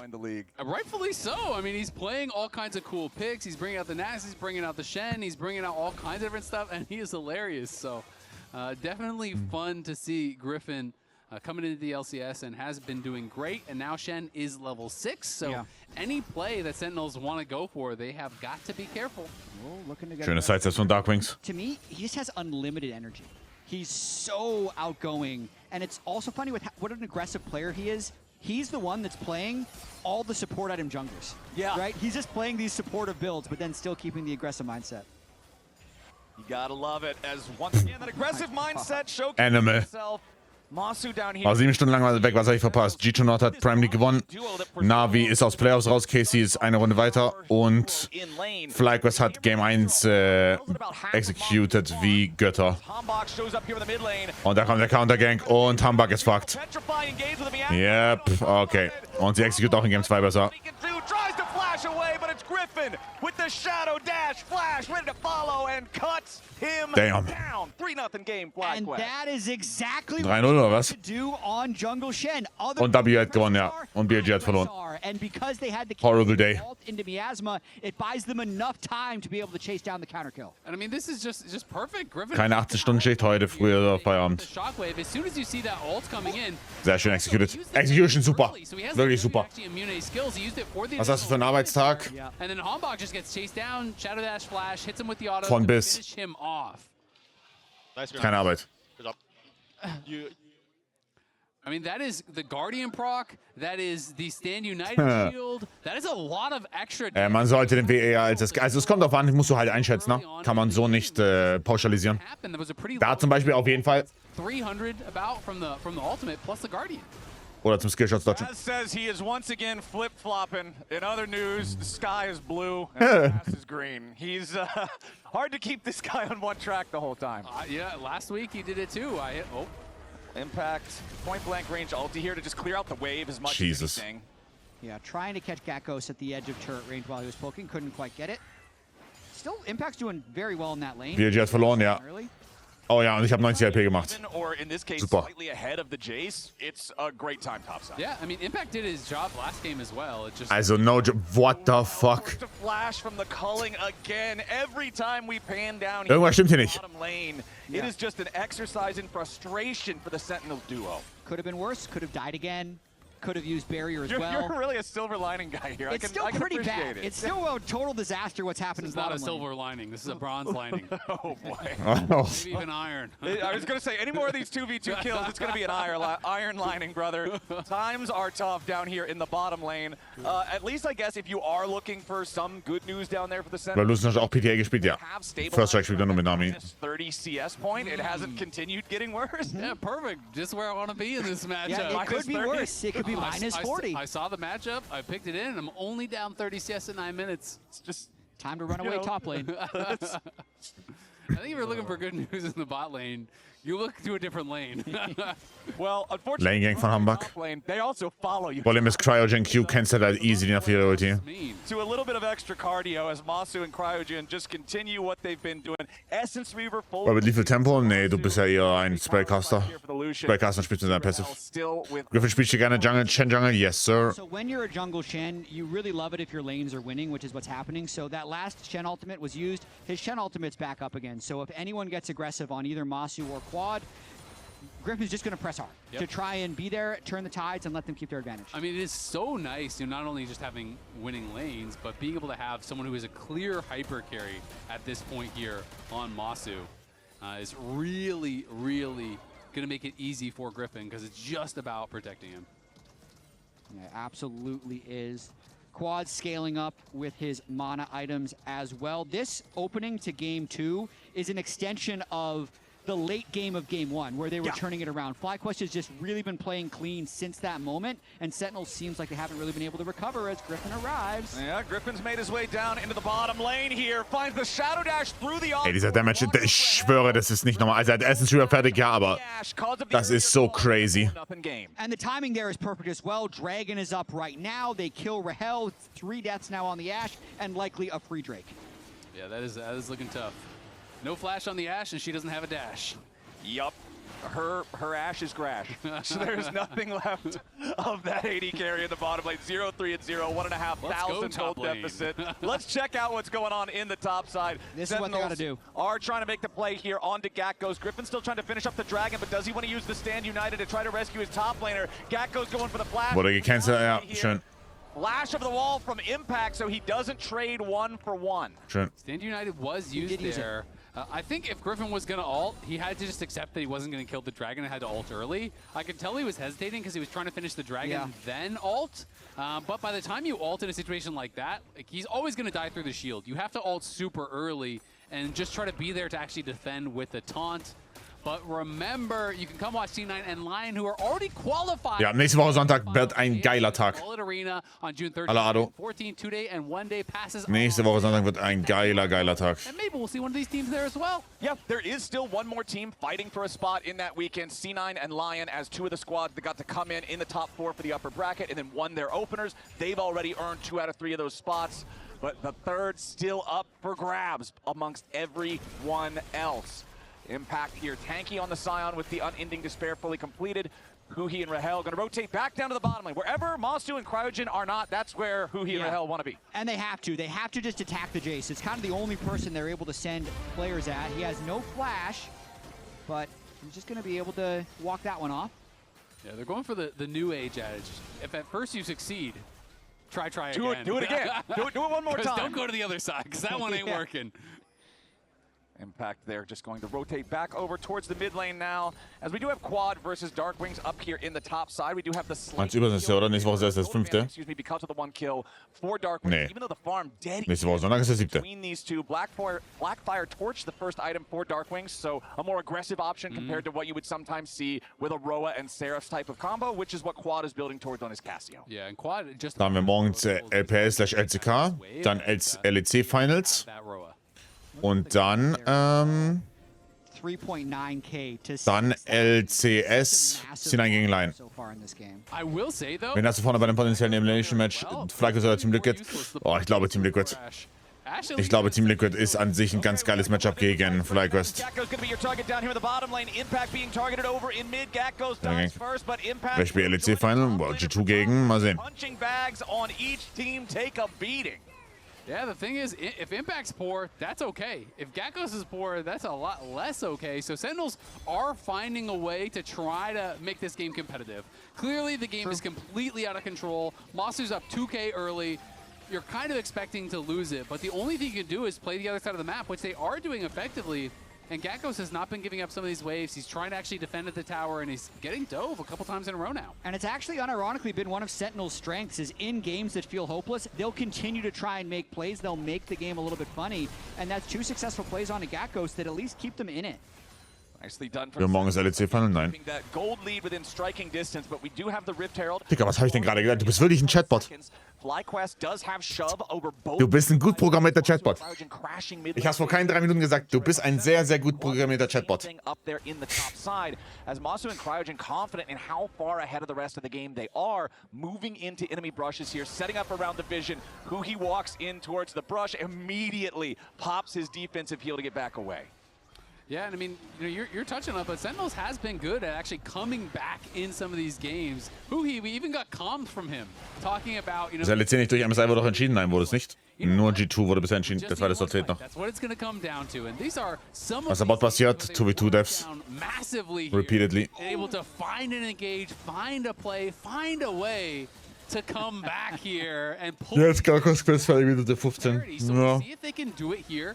In a game that will be so important. You go down 2 games in a best of 5 early against FlyQuest, you're in a position where it's reverse sweep or you're done. And again, silver lining, Ash always has arrow, even if you're far behind. Because the way they come back in this game, I feel like, is to land some CC on Damaso. Dann ging es noch das Rennen in der LCK. Oriana combo. That can still Genji und Hanwha. if they time it properly. Bestimmt. Stage in the game. I don't know. Ich stand jetzt, ich sehe nicht wie... Can and let the rest of their comp do the work. Ich sehe Hanwha nicht gegen T1 gewinnen in Best of 5. Ich sehe es nicht. The CC though, importantly here, because there is the Melio with Breath of Life, right? So, you know, just an Ash Arrow is not going to be enough. It's going to have to be like Ash Arrow, he gets cleansed out of that into an immediate Shockwave, into the Fury. Like, it's got to be everything, and it has to be overwhelming damage, because Shen is ulting you with Guardian, and as he arrives, he's popping Locket, and you're getting double shielded by a Cryogen, and you're getting, you know, your barrier, your Also in der LEC Final, keine Ahnung, Bro. and they're all going to be used to keep Masu safe. Okay, Griffin and Quad ready to respond to what Hambach's trying to do here in the jungle, forces him back away. Also Dorian ist schon fucking horrible, ja, ich stimme vollkommen zu, aber HLE ist für mich einfach sehr nicht überzeugend. So they're really setting up Masu to be the hyper carry. He's about to collect even more gold by finishing off this mid-turret. Yeah, you can see the Navori Flicker Blades completed there for Masu, so has that second item ready to go. Wie wird denn hier gescaled? Keine Ahnung, nicht Scaling-Frage irrelevant. Es ist alles Execution hier. Being able to answer these CC attempts from Sentinels. I also feel like if Cryogen just wants to double down on it and buy the Mikhails, it's like, okay, Breath of Life is now never used for the arrow for any reason. You just use Mikhails on arrow, then Breath of Life is always ready for Encore or Scion or whatever. Yep, yeah, no, absolutely agree. I expect he will get a Mikhails at some point in the game, and they are just going to continue attacking side lanes. Lucian's at the Dragon, not going there. Time to look elsewhere and see if you can find a play. Jetzt liefert morgen erstmal die Bros 2-0, Bro. 2-0 haben wir morgen. Wow, ich meine, sie spielen mit Shen Ulti, right? Ja, sie spielen halt mit Shen Ulti, of course. Also mit der Information, dass er noch Shen Ulti werden kann. FlyQuest wanting to limit test. Quad was testing, can I keep the turret alive? Yeah. Best response? No. Fail and lose everything, actually. They use all summoners and his ultimate, so now he's so much more vulnerable on side lane when he could have just sat back, let them kill the turret, catch the wave, and been so much more... Auch Impact, du Ank. Yeah, I don't love that from Quad. I really wonder what the comms were in that moment. Maybe he wanted to try to force with a Shen ult, and he's saying, like, I'll ghost on them, I'll flash in, you Shen ult me, but maybe Griffin wanted to actually just finish the Dragon instead. Because that one felt pretty weird to me, to actually just see him just, like, pop ghost and full send it. You know, so... Maybe Masu geht Black Cleaver. Just like a difference in opinion of how to play that. Random Flag ist up ins Nest. Ja, wieder mal. Turret destroyed down there in the bottom lane. Gakkos collecting on that one. Even though he has been bullied so far by Sentinels, both of their kills are onto the Jace. Still only 100 gold behind Impact on the Scion. Still hasn't really been halted in his farming efforts. Cryogen and Quad going towards the top side here, but Darkwings is well aware enough, thanks to the ward, that he can step back in time. And he's also got the support Jace item. Black Cleaver. Here, they have less armor now, Masu. There you are, Lucian. I'm ready to help. I've done my part. What's the Casio item that can help Lucian? We need everyone to pitch in into the Masu carry. Time to get a redemption, buddy. Yeah. All right. Redemption Casio. That's how you know we're in dark times. Quad goes for the Petrifying Gaze. Doesn't really get a whole lot out of it. Defensive Shockwave for the Crozy Campfire. Keeping Quad plenty of HP. Hambach macht nicht anders, als er genug Damage, obwohl Black Dealer fertig hat. Still down below half. Herald summoned up right in range of the turret. No way to stop the charge on that one. Gets the slam, but the turret's still standing for now. Fire. Sentinels holding that turret for now. Quad, no flash or ghost, so couldn't go as aggressive as I'm sure he'd like. Meanwhile, bottom lane, back to the battle. As they do bring in the Shen. Stand United going to be used there to interrupt Impact's escape. So they get the flash out of the Scion in exchange for the Stand United cooldown. That's pretty nice. Going to be able to get that flash off him, which won't be up for a soul fight, but the Shen ult will be up for the soul fight. So that is kind of the important timing there. Is just about 3 minutes until that soul. And they are willing to spend the Shen ult because that is going to be the next place they are looking to fight. So I do like that. And Quad, you know, though he spent his summoners aggressively on top side, that was right around when that dragon did go down. So it's going to be up kind of around the timing that they would be fighting there anyway. I'd say Sentinel's still doing a lot of work on these side lanes, getting Darkwings a little bit ahead. Impact had a cheeky steal on the Scion there, so Sentinel's really... Das war 5 als Impact sein, Worlds gewonnen hat, passt. This Ocean Soul most likely. Darkwings has the opportunity to make a big play. Protobelt plus Blackfire Torch means you can do a lot if that Shockwave hits multiple targets. But of course, the main story of any big team fight is going to be Masu. Can Sentinels properly target this very fed AD carry and bring him down? Can Masu make sure that he's constantly staying within Lucian's effective, shorter compared to other AD carries range, and maximizing his DPS to turn this lead into a win? And I think, you know, timing-wise, it's going to be pretty good. You know, Masu is on the pickaxe right now. He has 1,300 Wenn ich mal den Pick Worlds gewonnen. be able to complete another item won. for this next fight here. And, you know, we'll see, because there is 2 items on Darkwings, there is 2 items on Hambach. They are reasonably strong right now. So if they can find that perfect engage on Masu, it definitely could work out. But it is tough, and there's so many defensive tools here over on Fly to really keep this guy safe. Ja, da war aber noch kein Ank. Das war Pre-Ank Times. Through heal, through shields, through everything. Sehe ich Sentinels diesen nächsten Fight gewinnen für die Soul. Ich sehe einen Lucian, der wahrscheinlich Cleaver fertig haben wird. Und Gakkos ist komplett useless. Das ist schöner Dive. Super. Die sind sehr konsequent damit. 50 seconds until the dragon spawns, but it's Wenn beide Champs spielen können. Ich find Jace Jungle persönlich horrible. That's what they want to go for, but I love Sentinels always looking for these plays. Yeah, Sentinels are doing a great job with this, looking for these plays. Masu getting his base canceled actually matters, because he wants to go back and... Wo Hubris war ich, ja, die gehen immer für alle für, die lieben alle Cyclops, was ja auch fair ist. Cyclops ist sehr stark. Don't waste your flash. This next fight is the one that matters, and I got a little bit of context on that play from Quad on top side from the producers. Griffin did tell him, hey, if it gets crazy, I can ult you, right? So I think Quad maybe took that as, oh, make it crazy, right? And kind of went in. So Masu did go back to base. He did manage to complete his full 3rd item with the Black Cleaver here on the Lucian. So now double Cleavers for Fly. Masu ist sehr stark. Er noch so ca. 10 Sekunden. Keine Affäre-Ulti auch, ist horrible. FlyQuest, Ocean Soul. Buhi off to the side. Keep your eyes on the Seraphine. Where's the Encore going to be? Call of the Pack already used by Hambach. Big defensive tool no longer available. Here for this Assassin Jungler. Accelerated Shock Blast from Gakkos trying to find Poke. Masu will always be the target for Sentinels. Wow. Schöne Melee-Ulti, aber schöner Flash-Engage von Griffin. Einmal Shockwave nicht gut.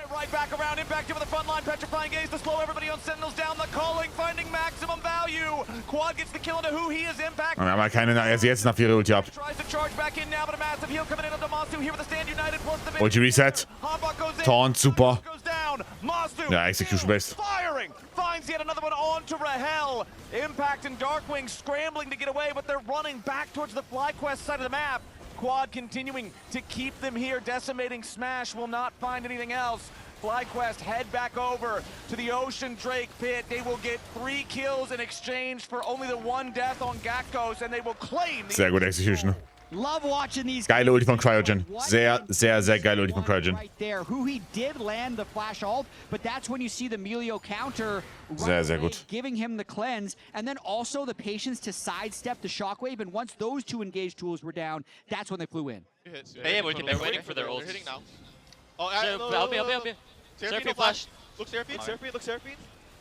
They want to combo. No ult, Ori. You can go. No. Hard. Keep going. Can you blur it? Yeah. If you have. I have ulti still. I'm hitting Dragon. I have ulti. We can play for fight. We can drink after. Look, please. Yeah, I'm looking. I have W too. Look, no interfering. I have W. Keep going. Jason ulti. I checked it. Maybe 7Q, yeah? I'll see Dragon. You guys chase. 7Q. 7 only Q, I think. I think it's hard, Quad. I think it's hard to walk in. Yeah, it's hard to check into Ori. Yeah, I just think get free Dragon, no? Good, okay. Nice, good job. What's something? Nein, 1 hat 2-3 verloren. Really good comms there, but we are back to another fight. Back to live immediately. Hambach trying to dive in after Mazu being protected. Wow, die haben kein Damage mehr. Flash over the wall from Hambach. He can't complete Und Melio arbeitet so viel. the target for the rest of FlyQuest.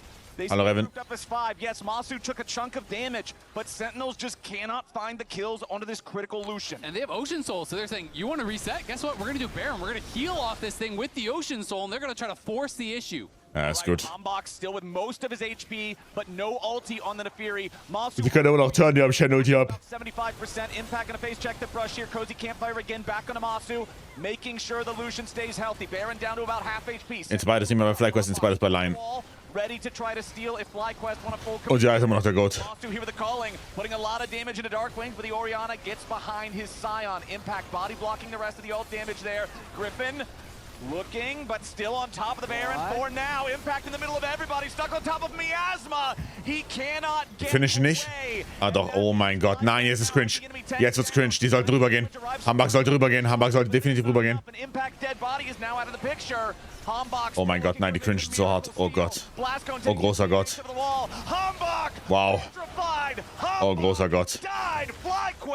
They're gonna find 2 more kills and take the Baron. Oh großer Gott. Too fed and too clean in these team fights with the amount of 3-0 könnte heute der 0:30 Tag werden. Nicht zu früh, Freunde. plus the Ocean Soul. 0:30. Seems insurmountable for Maybe. I mean, Masu got the lead, and he's been playing so well with it. Both games, this guy is just on fire in this series. They do not flip the Baron. They force their hand. They make them come over. Even with a great shockwave from Darkwings, they go over the wall. They take out Hambach. They guarantee it. Darkwing's doing his best to try and push Quad back a bit, but Quad just, as Cassio, buying time. Yeah, Quad's got friends, and that calling, man. Game number 2 is the Masu Jesus story. Christ. This Lucian absolutely out of control. 8-0-2. Total gold. He's 4,000 gold richer than the next guy in line, which is his own mid laner. The Infinity Edge now purchased. That's crazy to see, as this fight was just once Quad kind of zoned all of Sentinels out from this river. Erst Game aus Stomp. Nein. It's really just all about ults for Sentinel's comp, so Nicht Stomp. Aber besser Execution von FlyQuest. Beide Camps. difficult for them to have any threat. And then, you know, once they are Sind ein Line ist nächste Woche Sonntag, genau. Masu walks up, Quad walks up, 22 Uhr. pummel down this front line, take out Hambach, guarantee the Baron, and that pretty much feels like it has sealed the deal on this game. Masu just feels untouchable, and now with that Infinity Edge, he went for the faster Black Cleaver for that soul fight. You know, it was the item that he could afford to finish. Stealing his top laner's only job this game, shredding armor. Raz, man, you gotta shut up. He changed it back on waiting room. When did he change it? FlyQuest hasn't lost a game. Well, no, he changed it back at the start of waiting room when they were going through their conversation about the teams. He said, "Oh, I want to change my opinion." Das spielt morgen LCS, morgen ist Vitality gegen Giants. He changed it over before the series even started, and now he wants to flip-flop back to his original, like, point of origin prediction. You know what's really funny? Yeah, we have an arrow there onto Griffin, who tries to get away, commits the flash Oh, weia. by the very end of the encore. Griffin should be dead here, but the problem is, Oh, weia. spending a lot for Jungle Shen. They do end up getting him, but they're going to lose their inhibitor turret plus inhibitor up there in the top lane as the trade. So, okay, you got to kill. I mean, you can't defend it anyway, so Yeah. I think, you know, it's like, if you can't do anything about top lane, well, you can do something here. They got a kill, and they did get that tower, so they get some objective bounties, they get a little bit of gold. Yeah, is it a good trade? Probably not, but that's the only trade you can get. Better than nothing. Yeah, it's way better than nothing. It's way better than trying to defend top and losing the game. And it's kind of funny because I was just looking at Protoplasm. That's the first time it's actually proc this whole game. So he hadn't actually gotten low enough the entire game. It was his first item, by the way, for it to proc until that moment right there, 29 minutes in. Ich hoffe, die Rechts gewinnen. Instantly punished. Ich auch. Wir sind einer Meinung. Das ist doch Peak. Harm's way. Das ist doch toll. Masu, 5,000 gold up on her health. This is exactly what FlyQuest would want when they make this team composition, right? Yeah. The jungle Shen. We actually could see the Hat sie nicht Guna geschrieben? delivery system, I think, with his current lead. We don't need to see it, but I feel like we could see it. We saw the point-blank culling onto Orianna earlier. Here comes Spring Finals sind wieder in der Riot Games Arena. They recognize that Gakko Also in Berlin. jungle. They want to try to find some sort of an angle to punish, but Cryogen with a nice sidestep. Come on, Ank. Sentinel still all Show us what you got. Nein, ist immer eine Lüge. They don't really Mal wieder eine Lüge, ha? right now. Griffin separated from the rest of the team, but he's Shen. Oh, yeah. He's fine with that. Look at bot lane. No one's going to answer Gakko, so he's saying, you guys can start it. I'll Take just your go time. push. Yeah, FlyQuest is actually trying to force Sentinels to start it. I really love this play now that Sion has already burned TP and all. So Yep. Sentinel's going to have to start it, then Gakkos will come down. Masu getting whatever little chip damage that he He's not coming can. down. Chunking Impact. Out. Impact losing most Bot of hat the Flash. Da bist du am... Oh, er ist schon wieder fucked. FlyQuest still looking for the fight as Gakko. Ja, ist schon wieder fucked. Sandwiched. GG. There's the pick. Dark Wings dies first in the fight, and that means lights out for Sentinels. Hambach charges in onto Quad, gets met with a face full of poison. Rahel, Ja, GG. gunned down at the end of the game, gunned down Tragedy. at the start of the game. The Tragedy. found Rahel non-stop in game 2. It's an ace for FlyQuest. It's 5-0. 6 Kandidaten, ich krieg die Krise. They're gonna march it straight to the Nexus. Yeah, they've got this one wrapped up, and on that, Quad went for a one Katastrophe. on the Casio. The team pulls the pincer, wins the game. Ja, I mean, der Execution ist so gut. It's crazy. Bottom lane, it was a So, Zeit für einen schnellen 10er Run. spot diff, and it's FlyQuest match point. What a great game overall. I mean, Quad 2-0-10, Cryogen 00-15, and Griffin 3-1-10. What a game there from FlyQuest. Raz, is it going to be a sweep? Is it another change? Ja, 10er Run. I'm holding firm on my original prediction. Oh, no! Hell no! Hell no! That does not count! I can't say prediction. Raz has never held. Oh, ich hätte den scheiß Mondding kommen sollen. Wieder vergessen. Alright, moving away from that. I tend to disagree on that one. Emily, please. Wow, we're having amazing stuff here at the Analyst Lounge. I'm going to go over, you may ask yourself, how did we get here? And how we got here was through bot lane. And it started really, really early on in this game as we pull this up. Just before 3 minutes, note already the CS discrepancy right here, not looking good. Yeah, we have both of these junglers over here. And Was haben wir das Moon-Video eigentlich geschaut? Das Moon-Video? trying, you know, to get to 3, right? Kann mich nicht mehr erinnern. Just trying to get there. Mein TikTok-Brain hat das schon ausgeblendet. Work out well for them because what Masu and Cryogen are going to do is they're going to head up and kind of around, draw them a little bit further forward, and they are not safe. Masu immediately just goes in, and Rahel flashes and dies. Do we call this getting ganked in your own lane, Emily? They're like, right? hey, where'd the 80 carry come from? What's getting ganked by 80? And then we're going to skip ahead to about here, where, again, you have, okay, the CS, you know, it's evened out a bit. Still, not looking, still We got not double looking digits. great because Lucian already has the blue machine sword locked in, right? Yeah. So we're not, look, I'm trying. My hand is working kind of.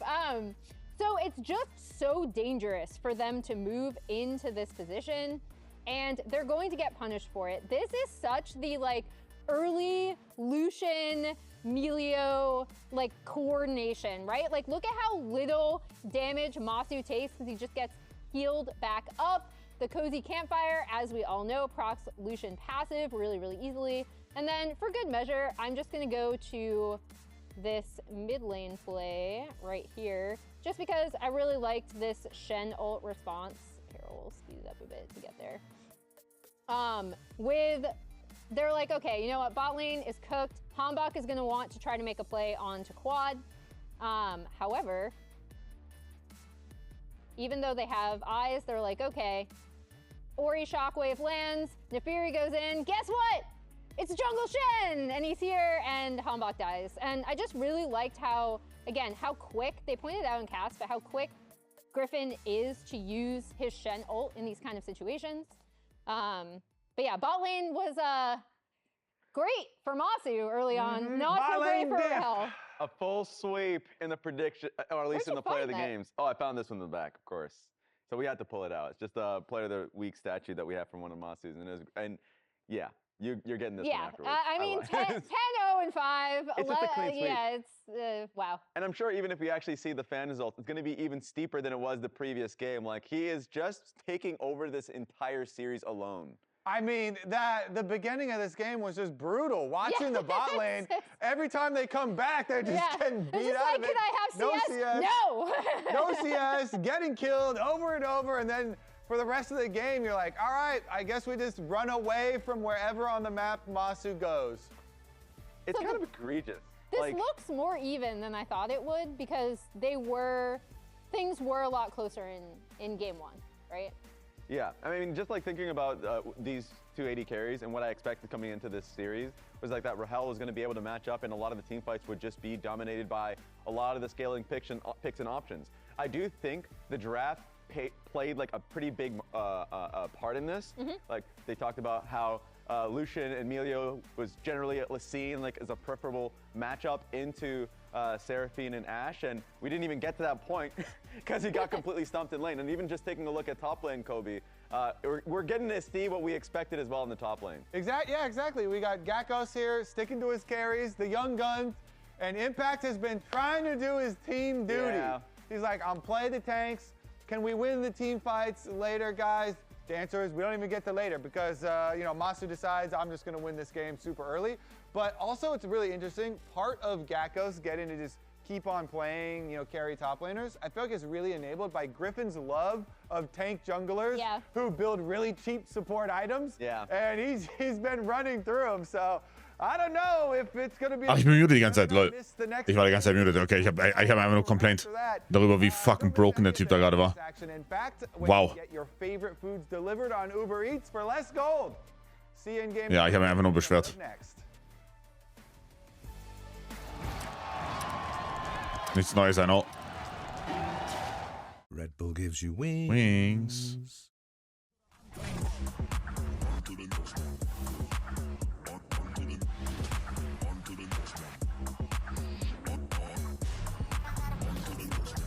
Ich wollte echt ein paar Upgrades. Glückswürfe oder Damage? Glückswürfe.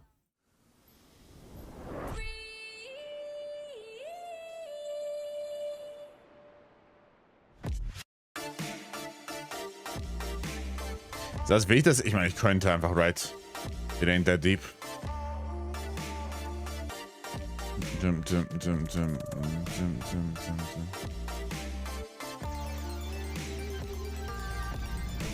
Ich habe keine Kohle mehr. Oh my days.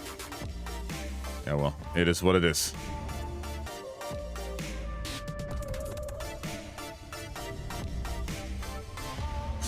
Lohnt sich das zu kopieren? Oh, ich habe, ne? Hätte ich's. Oh, ich bin so dumm. Nein, ich bin so dumm. Ich bin so dumm. Ich bin so dumm. Funktioniert der mit Multi? Die Sache ist, actually, oh mein Gott, ich sollte ihn hier hoch. Nein, ich bin so dumm. Wait, ich bin richtig dumm, oder? Wait, das hier ist besser, right? So rum ist besser. Oh mein Gott. So rum ist viel besser.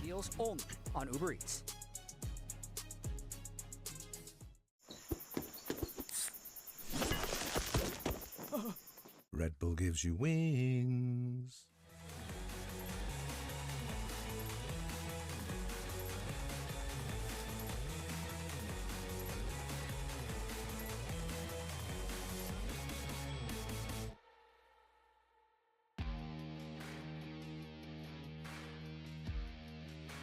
Lohnt es dafür zu freezen, ist die Frage.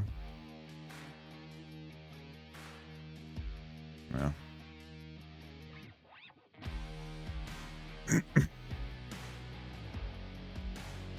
Was?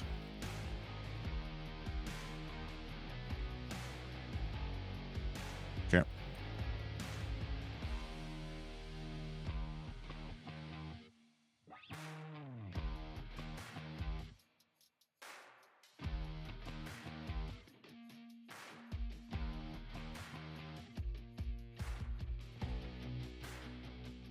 I'm tipping behind them, guys. Yeah. Okay. I'm ready for going. I tip it. Ja, ich finde, das so gut ist. Wait for her TP. Wir sind beim Backseat Gaming bei Open. Gerne. Gerne. Ich bin da. Look here. Okay, wir können ein bisschen Endless spielen, aber wir sterben eh. Also ich habe nur keine Zeit mehr für noch eine Runde. Yeah. Go Flash, flash. okay. I have to. Kill the ball. Go hard. Kill the ball. Nice. And? Nice. Holy. Holy. Are you serious? Oh shit. Out of 5 jungle. I see War ein bisschen awkward, ne? Das ist 2 Runden Frieden. I'm jungle every second. Red Bulls haben eine Edition. Ja, ich finde die auch sehr, sehr gut. Ja.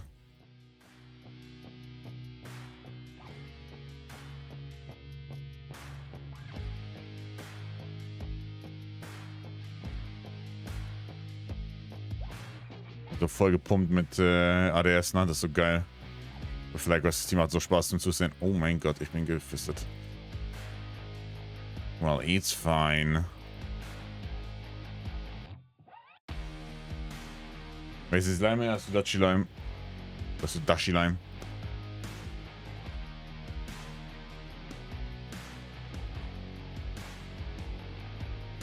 Uptime sind 16 Stunden jetzt.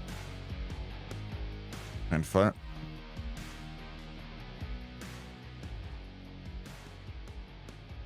Wie kann ich eigentlich dafür kein Level 3 hitten? 16 Stunden, ja. Wie kann ich da kein Upgrade hitten? Das ist schlecht. Ah, danke.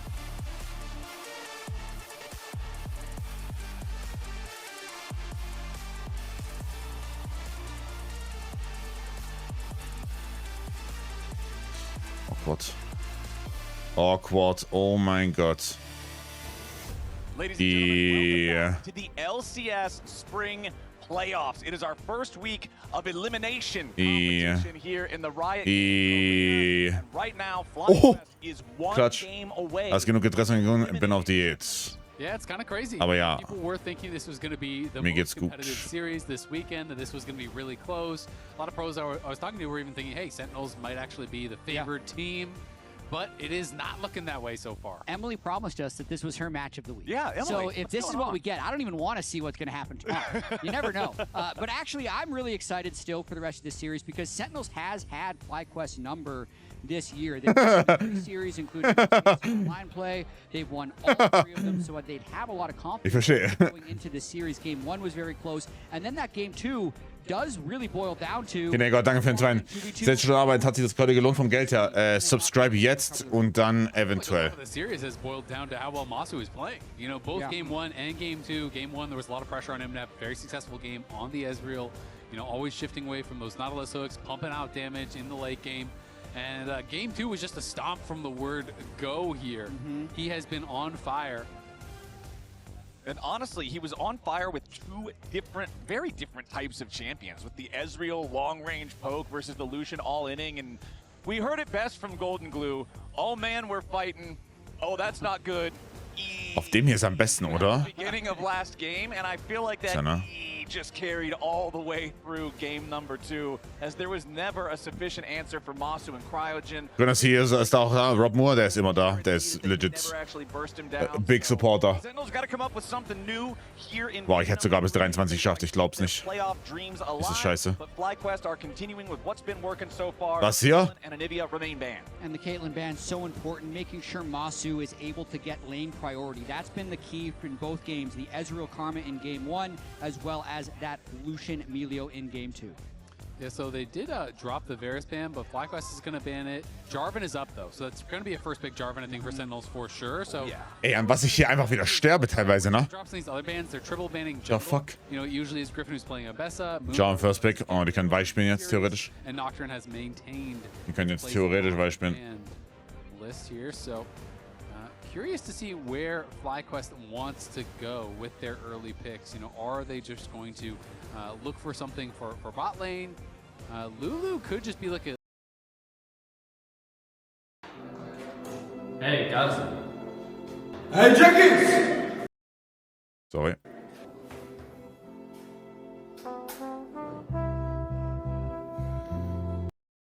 He did last weekend and you know, won with it. Or not last weekend, maybe it was... last weekend against Cloud9. Yeah, so he has brought it out and he did win with it. I didn't feel like that game was that much about him, but he did get a very big farm lead, and when you get ahead on this champion, you can power farm just like the pre-rework version as well. Impact going to be blind picking here, and his first time kind of off of just the traditional tanks so far this series. Yeah, and they're also going to be getting Dark Wings on a stable control mage once again. Ryze, Orianna, and Victor. Shyvana Jungle, love it. Könnte auch Top Lane gehen. Strengths, but it also opens them up to whatever counter picks FlyQuest wants to have. Those are two very generic blind pick, yet strong solo laners, but it does allow FlyQuest to flex their champion pools a little bit to try and counter this. If I had to guess, you'd pick your top lane champ here against the Renekton, but you never know. All right, a little bit more time to decide what they want to go here. Yeah, okay, just lock in the bottom lane combo instead. So the most desynced draft first half we've had so far in the series, with jungle being selected for both sides, then bot lane duo for Fly, both solo lanes for Sentinels. Käselauch-Hacksuppe zu essen, das finde ich sehr gut an sogar. Bans towards bot lane from FlyQuest and bans towards solo lanes from Sentinels to protect, right? And that's going to be what we're looking for here. Last game they did ban the Blitz, you know, as kind of a protective measure there for the Lucian Emilio, and now they are going to do it again. Blitz also very good into Lulu, and clearly they're expecting from Hui, so he must be scrimming. Ja, Top-Lane ist echt stark. Also, Champion ist einfach stark. Auch genervt schon. We need the protection bans now for Dark Wings and potentially for Impact if he feels he needs it. Akali makes sense. Gnar is another matchup that a lot of people don't love playing as a Renekton. You could see that banned as well. Bard's still up here, too, for the Sentinels side. If FlyQuest wants to spend their last ban on it, I'm not sure. We do also have to remember that we saw Geckos bring out Quinn. Nein, man, das ist der Live-Patch mit genervtem oder gechangedem Mandate, reworktem Mandate. Also ich vermute, dass einfach schlechter ist, also dass Nami einfach schlechter ist deswegen. Or maybe they just don't care whatsoever. Yeah, they're just going support bans, don't care about the Bard, feel like they have the lane prio locked up with just the Lulu Yunara, with the 280 carry bans, with these supports and ADs that are already out of the pool. I mean, it's really interesting because we were talking about this earlier, and I thought that Sentinels would have had higher prio on the Bard, but I think what we are seeing is the fact that they're looking at Bard as a pairing with Caitlyn, not as a strong individual champion. And so with the Caitlyn ban, it feels like that's Nico Blitzkrieg ban. one combo there. And instead we are going to get Maybe Aphelios Fresh Angle für Sentinels. a couple of these melee champs. That quad might Alle Kriegers für Sentinels, ja, eventuell Fresh Aphelios. the ability to go things like Quinn or Gnar. You know, I don't know that we'll see the Quinn, but we did see it once from Geckos, and this is kind of the matchup that you would take it in. The thing that I would be worried about with a Ich glaube, Sayarakan ist hier nicht so geil. they could do this in game one is you do feel like you are lacking on engage if you're top laner. Nautilus raus, also Kaiser unrealistisch. On her ulti now with the rework version of her, but it's still Corki Nami, also wie gesagt, Nami ist halt einfach reworked Mandate. will get locked in here for FlyQuest. Maybe it's Shyvana top. I think it's Aurora top for sure in the Renekton. Nami hat 2% Brilliant Tank bei nahezu gleicher Winrate. Love the scaling for it. Yeah. Wollen aber alle noch Manage statt gut, nein, probably still fine. Okay. Is more of Gotcha. a team fighter, unlike Quinn. You know, kind of some of the concerns you were talking about. Oh, MF Bart. I think Aurora is a lane bully early, and then can just show up in 5v5. They're going to be looking to do that. Hört sich irgendwie scheiße an, oder nicht? At the end of the day here, Bard MF. So not that traditional. Hört sich irgendwie scheiße an. MF, but you can still throw down the Bard ult, then flag and drag Cataclysm, you know, Gravity Field, all these tools with the Bull Time over top. Exactly. Big AoE lockdowns are what Misfortune loves to be played with. You probably saw the stats pop up when Rahel Was war mal statt Mandate? Vielleicht Echoes Ophelia? Ich weiß gar nicht, was es ist. Ich bekomme 2 Minuten, eventuell letzte Game des Tages. Wenn die Bardol trifft, ist es sicher ein Kill. Ja, Unrecht hast du nicht. Unrecht hast du auf jeden Fall nicht, aber eigentlich. Weiß ich nicht. The narrative is that Geckos is the carry guy and the Impact is the tank guy. Both of them have been playing their assigned roles so far, but this time the script is flipped. I will say that I think out of the tanks, Geckos team fights best on Cassante, because Cassante team fights like a carry. He is a carry. He doesn't team fight like a tank. And out of the quote carries, I'd also say Renekton is Impact's best, because it's kind of a bruiser, can kind of You follow. can build Asterix. Yeah, and it follows a lot of the same team fight rules that a tank would. BG für der 3-1, was ist das? Lasst nicht drüber reden, bitte. Engage range of your AD carries. So when I talked to Impact about this in the pregame interview, though, he said that Gakkos' tank laning is really good. Yep. It's just his team fighting where he makes the mistakes. Yep, absolutely agree on that one. And the last Renekton game that Impact had was against Dignitas, I remember, and he had a really good TP flank that kind of, did turn around a game from a position that looked very, very difficult. So he definitely can make it happen here, but Sentinels are going to have to win 3 straight if they do not want their... Also, welchen Patch haben wir es eingespielt? Meine Prediction wäre Punkt 13. Ja. Sending them home early. Alright, game number 1, remember, was Wenn jetzt Sentinels verliert, war ja wirklich jede Prediction heute falsch. Komisch, wie immer halt. Ich hab nie recht. Ist einfach so. no bigger than a 1,000 gold lead either way. Game number 2, of course, was a much different story with bottom lane just hemorrhaging very early for Sentinels. FlyQuest taking a... Wie ist dein Recap zum heutigen eSports LPL-Tag mit BLG T1 und mit Top? Was sagst du zum Tag? Es ist ein horrible day.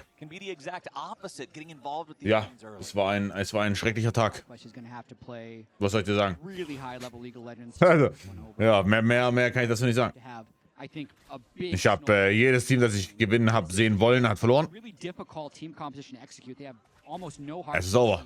And this is an interesting comment from Rob Moore Esports, the CEO of Sentinels, who was listening to my podcast. He loves to comment, and I had mentioned that I was voted Masu All-Pro. Rob Moore said in the head-to-head, though, Rahel, much better. Notice the 10 exclamation marks within this comment. Ist cool, er ist so involviert. Vindicated so far this series with Masu's performance, but I love Rob engaging with the comments. Well, I just love how passionate he is about his team. You know, I often see him outside. Last weekend he was here, watching Valorant for his team. I think that was playing, and or maybe he was just here for the pre-show or whatever. But he caught Raz and I and was telling us how you guys are crazy. We beat them 3 times in a row. What are you doing? You got to predict us. But Raz is standing by with Fly's coach, Thinkart. Seems like you had feedback from Apollo the last time around. Can you tell us what the feedback was? He respectfully declined the good luck squeeze against C9.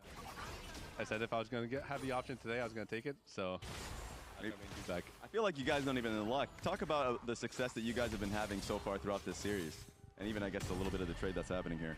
Yeah, so game 1, I think we had a little bit of nerves, actually, but we were able to bring it back. I think Quad's having a great series. Surprised they gave us Casio. Game 2, we pretty much were in the driver's seat. They kept on overloading against Gakkos, but Lucian Milio was kind of uncontested. And now in this game, I think as long as Shyvana gets like basically 2 full clears off, I think we'll be in a good spot. And I was kind of thinking that they were going to hard force just Bard. 2 full clears and I feel schon confident. Just because they've been so successful on Bard, and they need Huhi on something to impact the map. Can you talk about Masu just a little bit? Because he's having a monstrous series so far. Who? Masu.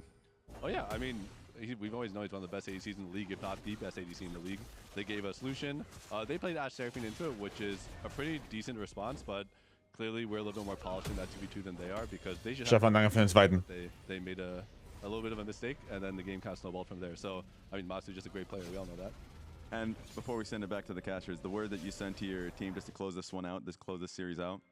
Just keep talking about what the enemy team can do. As long as we know what Sentinels plays can go for, we're just the better team. If we're not surprised by something, I think we're going to win. All right, Street. Sounds good to me. Send this one straight back to the casters. I love that confidence in the closing quote. The only way they win is if we get caught off guard. And the communication so far has been solid. Like I was talking about in the last game, everybody making... Ja, die haben 2-30 gewonnen, aber das ist relativ gut gegen Jarvan und dann speziell nochmal gegen Hamburg, der mag nämlich Level 3 Gangs. Impactet sehr, sehr gerne früh die Map.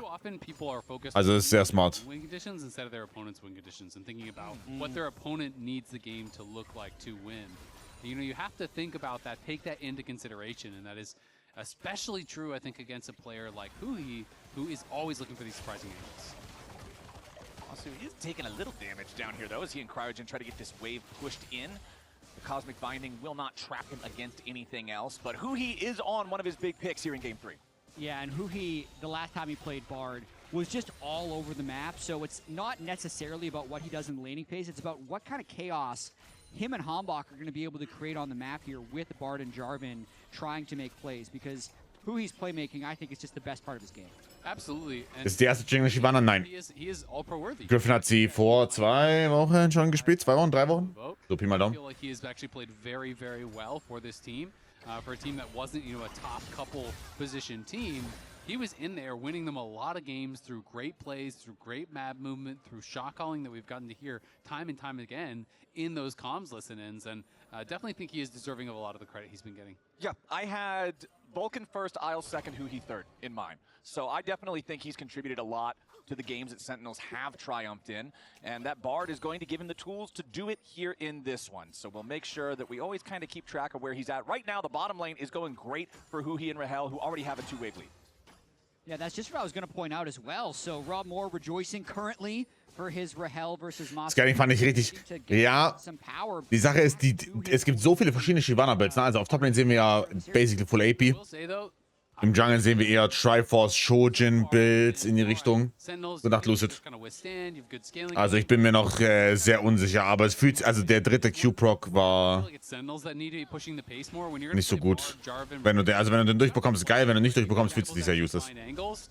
The team with the Unara, Lulu, Shyvana scales really well as well with her passive, getting more armor and MR from all that farming. And Gakkos is the one piloting a tank here.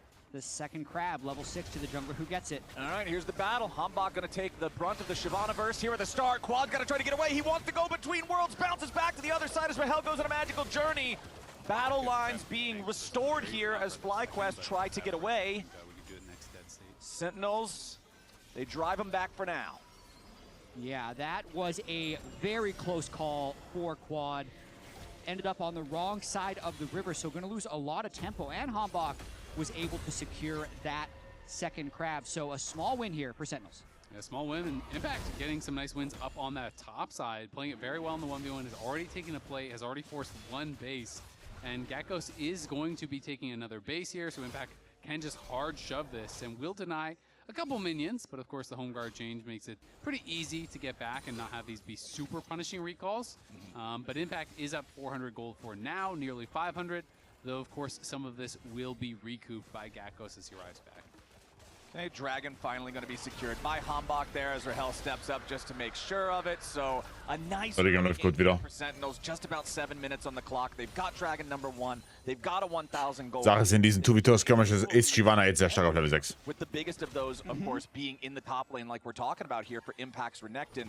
The question then will become, what plays can he turn that into later? Specifically, I'm going to be looking around the Rift Herald fight. That's generally when top laners start to really get involved in the bigger skirmishes in the game. That's where I need to see Impact lock in and perform. I agree, but I'd also say for Sentinels, they don't need to force too much since all of their lanes are kind of naturally winning and they already have the first Drake. As long as they're stronger and showing up on time to these objectives, I think that would accelerate the game at a fast enough pace. Okay. I did touch on it in Champ Select, but you know, this narrative around these top laners, tanks versus carries, who's better on what.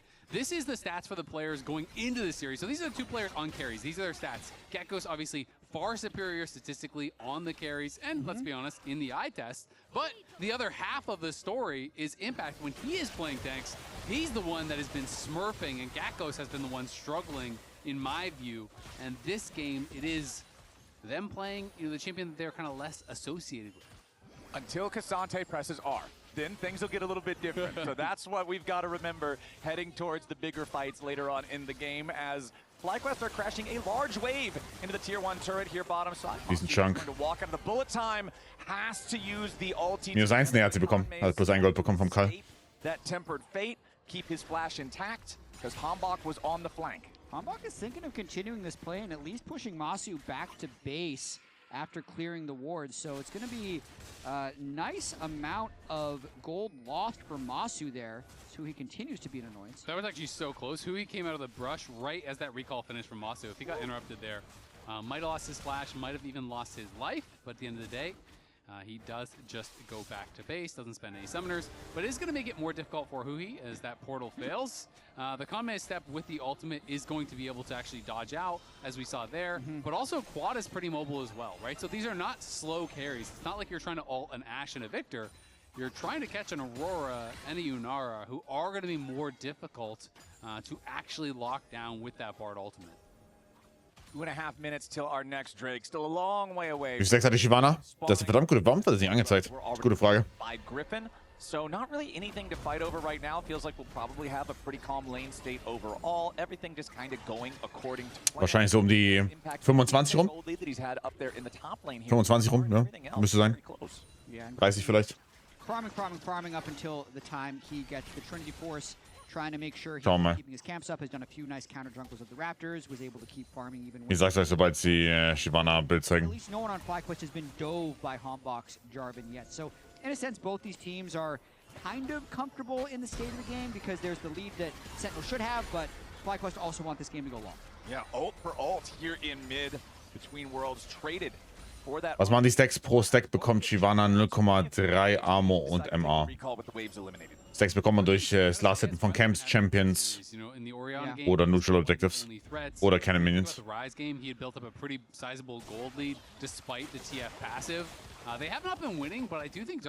Ist super underwhelming, also na, für Verhältnisse, ihr bekommt vielleicht am Ende des Games, wenn ihr ein richtig gutes Game habt, bekommt ihr so 25 Armor und MA, denke ich. Drück ich mal Daumen.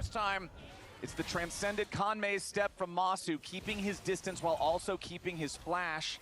So the bottom lane from FlyQuest stays safe, but Sentinels keeps the pressure on. These Masu, great reaction time. Das ist lächerlich weniger, aber ja, also das ist eine sehr underwhelming, die Passive.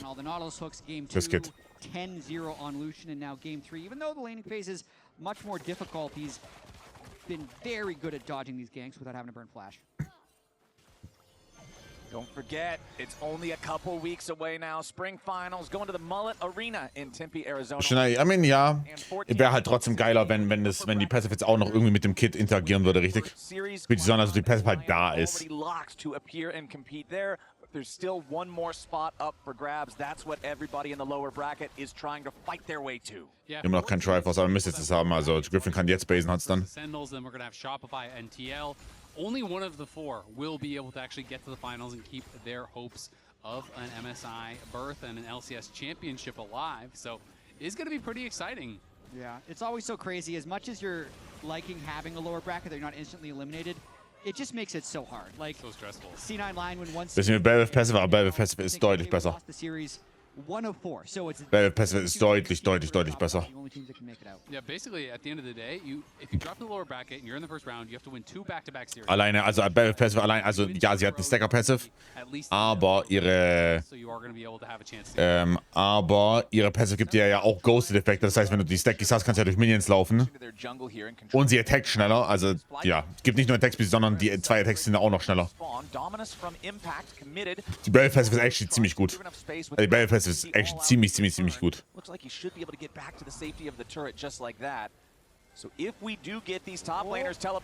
Oh, das ist halt fatal, ne? 2 Ultis raus hier ist fatal. Ja. Rahel hat kein Flash. Ja, super fatal. Game ist schon wieder over. GG, 3-0.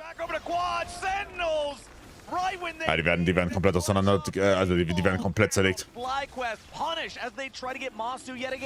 Hat Trash nicht auch Armor? Boah, ich habe keine Ahnung, wie viel Stacks, also ich hab keinen Wert im Kopf, wie viel Stacks ein Trash hat am Ende vom Game. And is able to survive, and this time it's quad on the roam. Darkwings was still pushing mid, so they go for this play down a man, and FlyQuest ja, und die Shyvana war nicht mal useful. Of that earlier play back in game 1 where they had the extra man defending the Raptors invade that Sentinels was going for. They go for an aggressive play and they get punished big time. And the idea was definitely to kill Masu. They landed the Bard ult on him, but couldn't get the follow-up CC. Rahel wird gar nicht so gut wie sonst, ja. The bar sent into the wall, and they can't lock him in the bullet time. And then the MF doesn't have the mobility that the Yunara does. Griffin forces his flash, Quad comes in over the top and deletes him. Yeah, I mean, that was just unwinnable so fast because as soon as Quad shows up, Rahel had already flashed. He just gets one shot. And you can see Basil very happy about the way this series is going as one of the FlyQuest co-streamers. Oh yeah, this one is feeling a lot more comfortable for FlyQuest now. Not like it was uncomfortable before, but we hadn't really had any. Ja, ist schon ein guter Pick gegen sowas. Ja, also vor allem, wenn halt 400 Millionen AD Carries raus sind. First fight of the game, first actual test, and we passed with flying colors. So dann noch Yunara Lulu zu bekommen. Solid. Griffin has completed his Trinity Force at this point. Things are maybe morgen noch Shyvana Solo Queue. Wenn wir Zeit finden. bot lane. Dafür? Masu's 3 CS away from popping his cull. Yeah, he took some damage in these trades early. He was getting bullied a little bit. He's about to pop his cull, and he's going to be like 800 plus gold ahead of where the MF is as the better scaling champion with the Lulu behind him. And Masu, undefeated on the Unara, nearly a 10 KDA. This guy can team fight like an absolute beast, and there it is, nearly 1,000. Der erste richtig Split für Grakos, ja, zweiter, wenn das Split noch wieder zuzählt, aber ja. On his team to help him this entire series, has the Arden sensor from the Lulu as well. To go beast mode in future fights, call has been popped as well, so there's that. Sie morgen 2 besser 5 in der LPL? Nein. Still 0-0 for who he's Nur JDG gegen Top Esports, 11 Uhr. See him in the enemy jungle. Hambach also around here. Lots of wards being placed down by Sentinels. Masu hat Flash und Ulti ab. Try to use this Bard Jarvan combo to find a pick somewhere, stabilize things a little bit. I mean, their vision on the bot side is great. Quad is fighting here. There could be an angle for a dive now. He has no ult. Yeah, Hambach immediately just jumps in for the Cataclysm. Quad, nice try from Quad. To stay away from the Tempered Fate, but they just send more men. Top 3-0, das ist, glaube ich, delusional. Just as you talk about it, who he gets on the board. Perfect Bard ultimate to turn the turret off. Here's Masu, though. Yeah, Masu. Das kann eigentlich kein 3-0 werden. Jump in there with a Conway step. Das kann morgen kein Rennen. Oh mein Gott, der wurde so geblockt. Oh. And the final auto attack finds Er hat hier 2 Boots gegen Tier 1 Boots, ne? Er hat noch Double Thumbs up. The heat's not enough. Masu survives thanks to Cryogen, and FlyQuest trade 1-for-1 across the map. And you know what's so impressive about this is that Masu just holds his flash the whole time and his barrier. They were completely confident that they were going to get that kill and that he was not going to die. No heal, no barrier, no flash. Das sind auch der BLG 3-0, seid doch alle ruhig. Heute war ein Scheißtag. His barrier and they kill him. We talked at the top of the day. Heute war ein Kacktag, lass mich doch.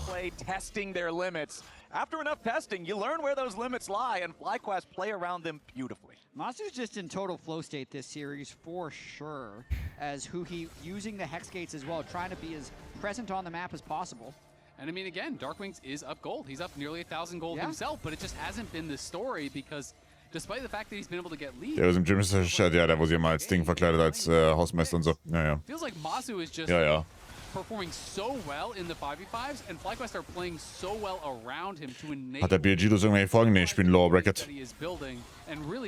Also erstmal keine Folgen, nee. Got ourselves a level 11 Shyvana now. So talking about this champion liking to power farm when she's ahead. Griffin is farmed up plus 30 over Hambach, but now the engage coming in from the Jarvan forces the defensive Dragon's descent back of the wall, who he's ready to try to follow. Griffin still looking for his escape, flashes over the wall into the Krug pit, impact on the flank. Hambach ready to flash follow here with the EQ. Quad collapse. Wants to fire back, but Griffin is in serious danger, still trying to get himself away for now. Escape the cooldowns won't happen. Ruthless Predator seals the deal for the shutdown for Sentinels. Sentinels, just like last it's the time. Same thing. It's the exact same thing. As soon as Sentinels makes a play on the bottom side of the map, Masu and Cryogen step up, crack their knuckles, and say, "Where's Rahel?" Yeah, and Rahel is saying, "Where's my team?" Because he is getting chain dove here. He's put so far down. This item differential is going to get ridiculous once Masu bases. There's his second completed item. Rahel is so far away from a second. Masu is really starting to run away with it. It's going to be a battle of solo laners, though, versus Masu. And the question being, can Sentinels deal with this hyper-fed Unara? I mean, what do you even say? Play safe? Because he's under his turret when all this is happening. Play safer. Who he's leaving to make plays, but at this point, Rahel would actually have to not be farming mid lane while a play is happening in order to stay alive. That's just instant decision-making by Masu and Cryogen to go for a play while another play is happening, as this Drake is going to be likely conceded as Griffin is just top lane trying to collect. Loki, die Wave nicht einfach ulten. Theoretisch schon, aber dann läuft halt der Cryogen wahrscheinlich ran mit W, ne? Guaranteed. Only impact is up here. Good chance of just being able to slam this straight into the tier 2, farm even more plate money while they take the Drake. Nice Tempered Fate, though. That's why I didn't say certainly. I said good chance. I remembered the Bard, who he blocking that one off. So the tier 2 stays in good shape, but FlyQuest will trade that Drake for the tier 1 turret. Still only a 2-to-1 in Drake count, as FlyQuest try to steal away the enemy red buff before they take their exit. Griffin will smite it down. Easy pick up there for the Fly side, as the secondary red buff accidentally went over to Gakkos. You could see Masu trying to hug the bottom side of the wall to pick it up. They wanted to give it to Unara, but unfortunately didn't work out, and Quad will answer block. You know what's actually so funny is he used his E to dash out of it, and then Cryogen hit the blast cone and bonked him back into it. So Gakkos took it. But it's Cryogen's fault. The final betrayal there after helping Masu all this time, denies him the red buff. The most important objective for AD carries. As all the long con. We do now have over a 1,000 gold lead for FlyQuest as they collect their second turret there in the mid lane. Opens up the map a little bit more, makes things a little bit scarier for the Sentinels side. So what's the name of the game here for Sentinels? Is it still just look for more picks based around this Bard, or what are we doing? I think at this point, you're just hoping to play through the Victor. The side lane picks are good, and you're hoping for a team fight where the Victor can be set up for success. Glaubst du eigentlich, wenn Impact irgendwann retired, dass er dann zurück nach Korea zieht? Impact müsste, glaube ich, Military Service machen, aber dem gehört da auch ein fettes Gebäude. Rachel ist auf jeden Fall einer der besten. Ich glaube, Berserker ist wahrscheinlich der beste AD Carry. I think between Renekton and Bard, there's no way you ever punch through this. That is very true. When Victor's there, they can definitely kill this. Yeah, that'll work. You know, then Victor really is the hope. Yeah. I mean, I think there is still a world in which Masu just gets flashed on stunned in one shot. They have no Mikhails, he has no cleanse. If you get flashed, Renekton stunned, Victor laser, Victor all, Cataclysm, everything thrown on top, then it is still winnable for Sentinels. The question is, can you actually find that? And can you do that through all of the front line that FlyQuest has between the Shyvana and the... Jorn, ich würde sagen, also in meinem Kopf, boah, jetzt halt schwierig, weil Masu echt gut performt, ne? Ich glaube, Top 4 ist Berserker, Jorn, Masu, Rachel. A second ago, they had him top lane for that play, and the Victor was catching mid just because Rahel can't really catch mid well in this game, and that just makes it so much more difficult for Sentinels to make plays. Yeah, I mean, if his team shows elsewhere on the map, he basically has to ult the wave and run, right? Like, you don't actually get to take the wave in a normal way. They're looking for Dark Wings. Yeah, Dark Wings gets caught out by Gakko's going all out here as Griffin's waiting over the wall in case Dark Wings... Ja, guter Planer. FlyQuest is Schönes Ding. Dark Wings responds with the gravity. Und Masu bekommt den Kill und direkt Nash. Enough time for Masu to take the kill credit. 21 minutes on the clock. FlyQuest on the Baron Pit. Impact on the other side of the map. Does have the teleport. Ready to join the rest of the team if Sentinels wants to try to stop it. Hambok's the only one here for now. Cryogen zoning him away. The Baron down to 6,000 HP. Impact still finishing off the tier 2 down here in the bottom lane. Tempered Fate onto the Baron, buying a little bit more time. Impact still bottom. Teleport going to be channeled now as FlyQuest still on the objective. Burning this one down. Should have no problem securing it. Masu pops the Arc of Ruin yet again. FlyQuest going on the chase. Baron's already claimed. Looking for a little bit more. Gakkos wants to cut off the escape route back towards the Sentinels base. Immediately has it with a path. Guter Play. Follow-up knockup is there. Ah, die sind deutlich besser, right? Now they're turning it back around. Masu's down to 100 HP. Execution-wise, die sind einfach deutlich besser. Back into the fight as Hambok falls. Griffin getting away for now. Impact wants to kill him. Meanwhile, Quad picks up Rahel on the right side of the fight. Griffin finally dropped. Who he's still barely hanging on. Impact trying to raid boss this, but FlyQuest already cleared the encounters they needed to. Interesting, dass nicht für Hui geht. For the third in Topo strike yet again. Gakko's still not that afraid, but now the Darkwings has joined back into the fight. FlyQuest have to continue their retreat. Impact trying to bait them a little bit further, but FlyQuest continues falling away from this. They are going to take this sequence. FlyQuest just keeps getting better and better after getting that pick so decisive on the way they contested Baron. Never a risk of Hambok stealing. Masu hat doch, glaube ich, AI in Base fertig. Das Ding ist so durch. Yeah, I mean, it was really well done, because not only did they get the kill on Darkwings, when he uses his TP to try to escape and fails, you know, even when he respawns, he can't join the fight. Yeah. So you're going to force hard in this situation. Masu just gets way too confident, though, following through the Bard portal here. Goes in after Hui, in comes Impact. And this is what I'm talking about. There is no cleanse. Stun. There is no Mikhails. Knock up. You can almost get 100-0. If Victor is there, you are absolutely dead to rights. That was almost best case scenario for Sentinels. Fully CC locking Masu before he could flash away, but they still didn't get the bounty. So that's a bit of a backbreaker for Sentinels. They kind of want to fight straight away again, though, knowing Masu, even though he has Infinity Edge, has no summoner spells. So trying to stack up the Drakes and actually reach their own soul point would be Sentinel's chance of winning this game. They've got control over that bot side. Fertig. For now, Impact back down in the bottom lane, no TP. Ein Masu hat die haben keine Flashes. Right now, Könntest Mitte runterrennen. Wenn Admin. Okay, ich bin sich sehr confident. Here at the very start, FlyQuest thinking about the approach. Quad, the only one on the team not grouped up with everyone else. They want to play with Victor here. The Aurora Pincer attack could be what FlyQuest is looking for. The Dragon down to about half HP. Quad still on the approach, trying to go the long way around. Tempered Fate flies out. Klaut natürlich klaut es. Geile Quad-Ulti aus der Backline. Geile Quad-Ulti, Mann.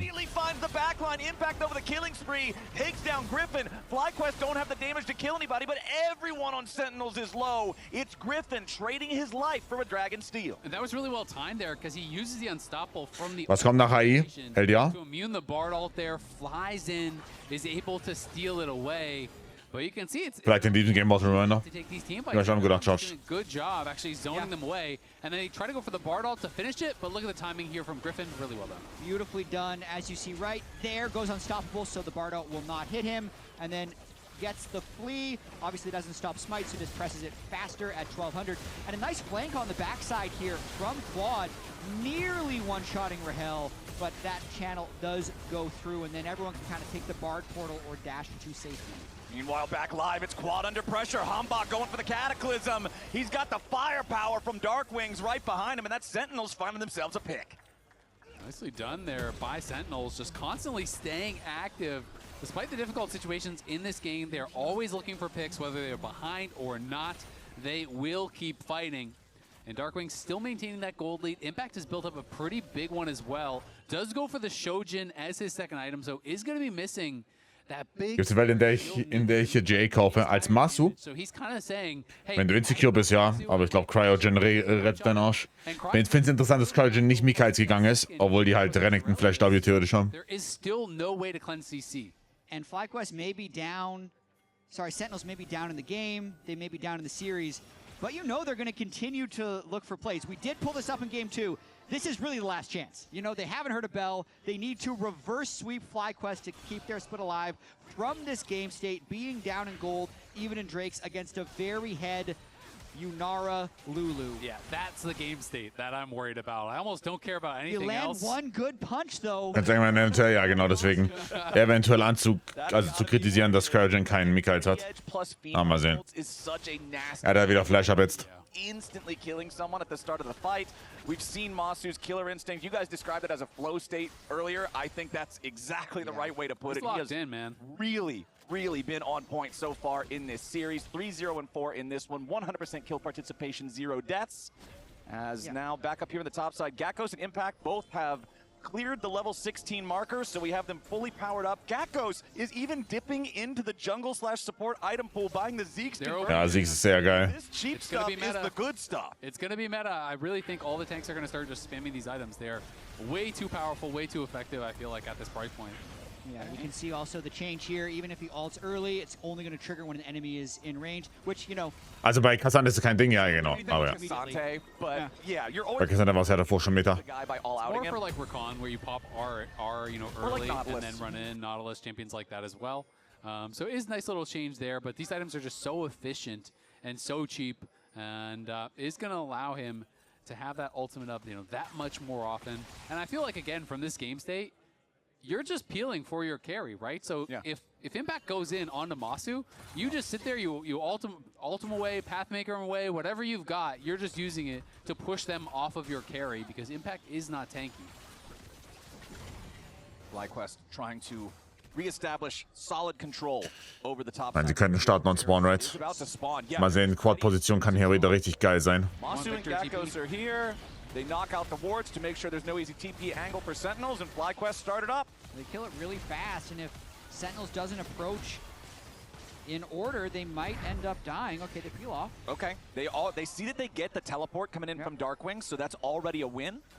Yeah, I think that's all they were really looking for, you know, in a state like that, with all the summoners available on the other side. They see Darkwing's pushing bot. They don't actually want to send someone down to answer it, so they just say, you know what? We're going to start Baron. You have to TP. As soon as he TPs, they pull off. And now they can reset and send someone bot, and they're willing. Boah, ich hab gedacht, ich war mir sicher, der ultet da rein. Or they'll just go right back to the Baron. Ich war mir sicher, der ultet da rein. Macro play here from FlyQuest, who can just rinse and repeat, set up the same type of play here once again. Well, speaking of setting up the same play, the next dragon spawning here in 30 seconds as well. Remember, this will not be sold for either team, since Sentinels did have that dragon stolen away from them last time, but they were. Doch, der ist wie gegangen, ne? Warte mal. Warum geht er 3 Punkte? Das ergibt keinen Sinn. Das ergibt keinen Sinn, da ist kein System dahinter. Das ist so unlogisch. Das ist so unlogisch. I Like Sentinel's position is actually Mr. Sivana, zeigst du es an? even if they risk giving up the Baron, it might even be a trade they're willing to take. Nö. Get Soul Point and give up the Baron. They're really committed to taking this Drake, so they're at the very least going to get themselves Soul Point. Soul Point for Sentinels getting locked in roundabout now. He might fire a Tempered Fate up to the Baron Pit if they think they can do anything with it, but nobody else is anywhere nearby, so wouldn't really do anything but buy you an extra second. So Soul Point for Sentinels, but Baron for FlyQuest. We'll see how much value they can get out of their power play. I really don't hate that play from Sentinels. There's been a little bit of discussion about how weak Baron is this season, with it only giving half as much gold as it did last year, and if you're not actually making use of the Baron buff, trading it for the Drake, like, if this Baron doesn't do anything, it's definitely an advantage to be on Soul Point. Yeah, and the question is just, can you actually clear out all Hier die Cooldown vom E runter. Nur um 0, irgendwas Sekunden, also lohnt sich nicht. W ist der bessere Spell. In multiple lanes Zu here maxen. to turn that Baron into a lot of gold, right? You know, that is what they are looking for. They're looking to knock down some of these tier 2s and make that Baron buff work for them to set themselves up for this next fight. Because Sentinels have given themselves a win condition here. Hextech Soul is incredibly powerful if they can get it, but FlyQuest wants to make sure that that is not possible. All right, wave crashing into the tier 2 down here in bottom lane. Hambach off to the side. We'll look for the Cataclysm if they can get a good opportunity, but for now, Sentinel's just going to push FlyQuest back. Look at all these TP wards that are available here, too. You know, Renekton is not with them. TP ward, TP ward, TP ward all around. Okay, teleport coming in now. Gakko's the only one getting caught, though. There's your Tempered Fate. Might lead to something more. Masu gonna be the target. Gets himself back over the wall. Hambach ready to follow. Gakko's knocked out first. Hambach tries to get away, but a nice bullet time buys a little bit of time. Cryogen with a kill onto Hambach as Quad has to escape off to the left. Sentinels have made a 1-for-1 trade so far, but they want to get the advantage. Darkwings cuts him down, gets the kill back on a Quad. Aha. Zones everybody Kein Flash auf Masu. Side. He's not done. Hui. Journey straight to hell. Not exactly where you wanted that one to go, so the dust settles, and we get a 2-for-2 trade. He saw a much better idea than what happened at the end there.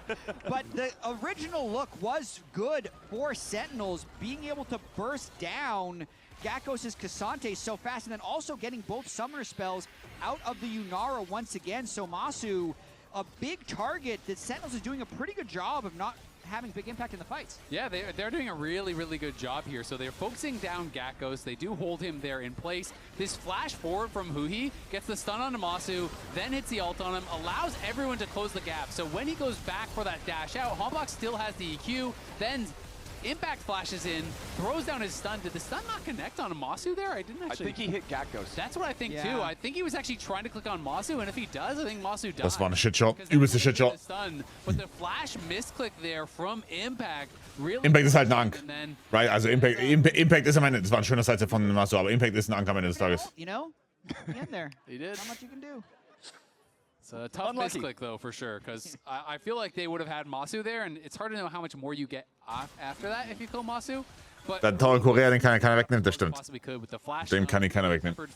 You know, they get the Cataclysm, dash out into Der Impact Tower wird auch nach dieser Series noch stehen. I just have to think it was a misclick because I didn't see that stun coming down. Yeah, he definitely flash stunned. Flash stun the Gakkos. Cassante. I mean, maybe he wanted to flash stun the Cassante to finish him, but I just don't feel like it makes sense in that. When you're sending everything on Masu, it's got to be on him. So whether it was a misclick or just a Ja, ich sehe Mikaels in the making, guys. It was one he'll want back. Yeah, because Impact is Bei one of the Cryogen. strongest players in the game, actually. 13.7 thousand gold on this Renekton. He packs a big punch. Wenn ich sage, Sentinels holt das Game noch, ich meine, es ist möglich, aber ich glaube nicht, dass es realistisch ist. Wenn Cryogen Mikaels fertig bekommt, ist das Ding over.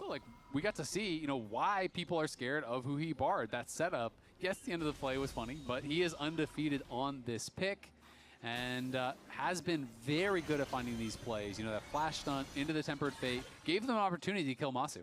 So speaking of killing Masu, a big impediment to that just arrived. Cryogen completing the Mikhail's Crucible, getting rid of the potential for a Bard stun or a Renekton Flash Ruthless Predator to really be the thing that locks up this AD carry that can take over the team fight, who now has Lord Dominic's Regards also fully complete. Oh boy, Huhi. Yeah, that's Infinity Edge plus Fiend Hunter Bolt. Mikaels fertig. That's what it does. 1, Balanced. 2, 3 strikes. Ja, Mikaels fertig. And I know that's a support, but it is a support with Deadman's in a locket. This guy is it's not like this is full Enchanter or a Zyra or something, you know? Like, no. He just got absolutely deleted, and now FlyQuest have the run of the map. And that's a good example of why Sentinels has to send everything after Masu. Because if he's allowed to do that in a team fight, Freut mich, dass deine schöne neue Cash endlich ankam. Ey, es waren nur 10 Monate, aber vielen lieben Dank. Vielen lieben Dank. Sie ist wunderschön. Sie ist auch sehr bequem. Ich benutze sie auch locker eine Stunde in der Woche.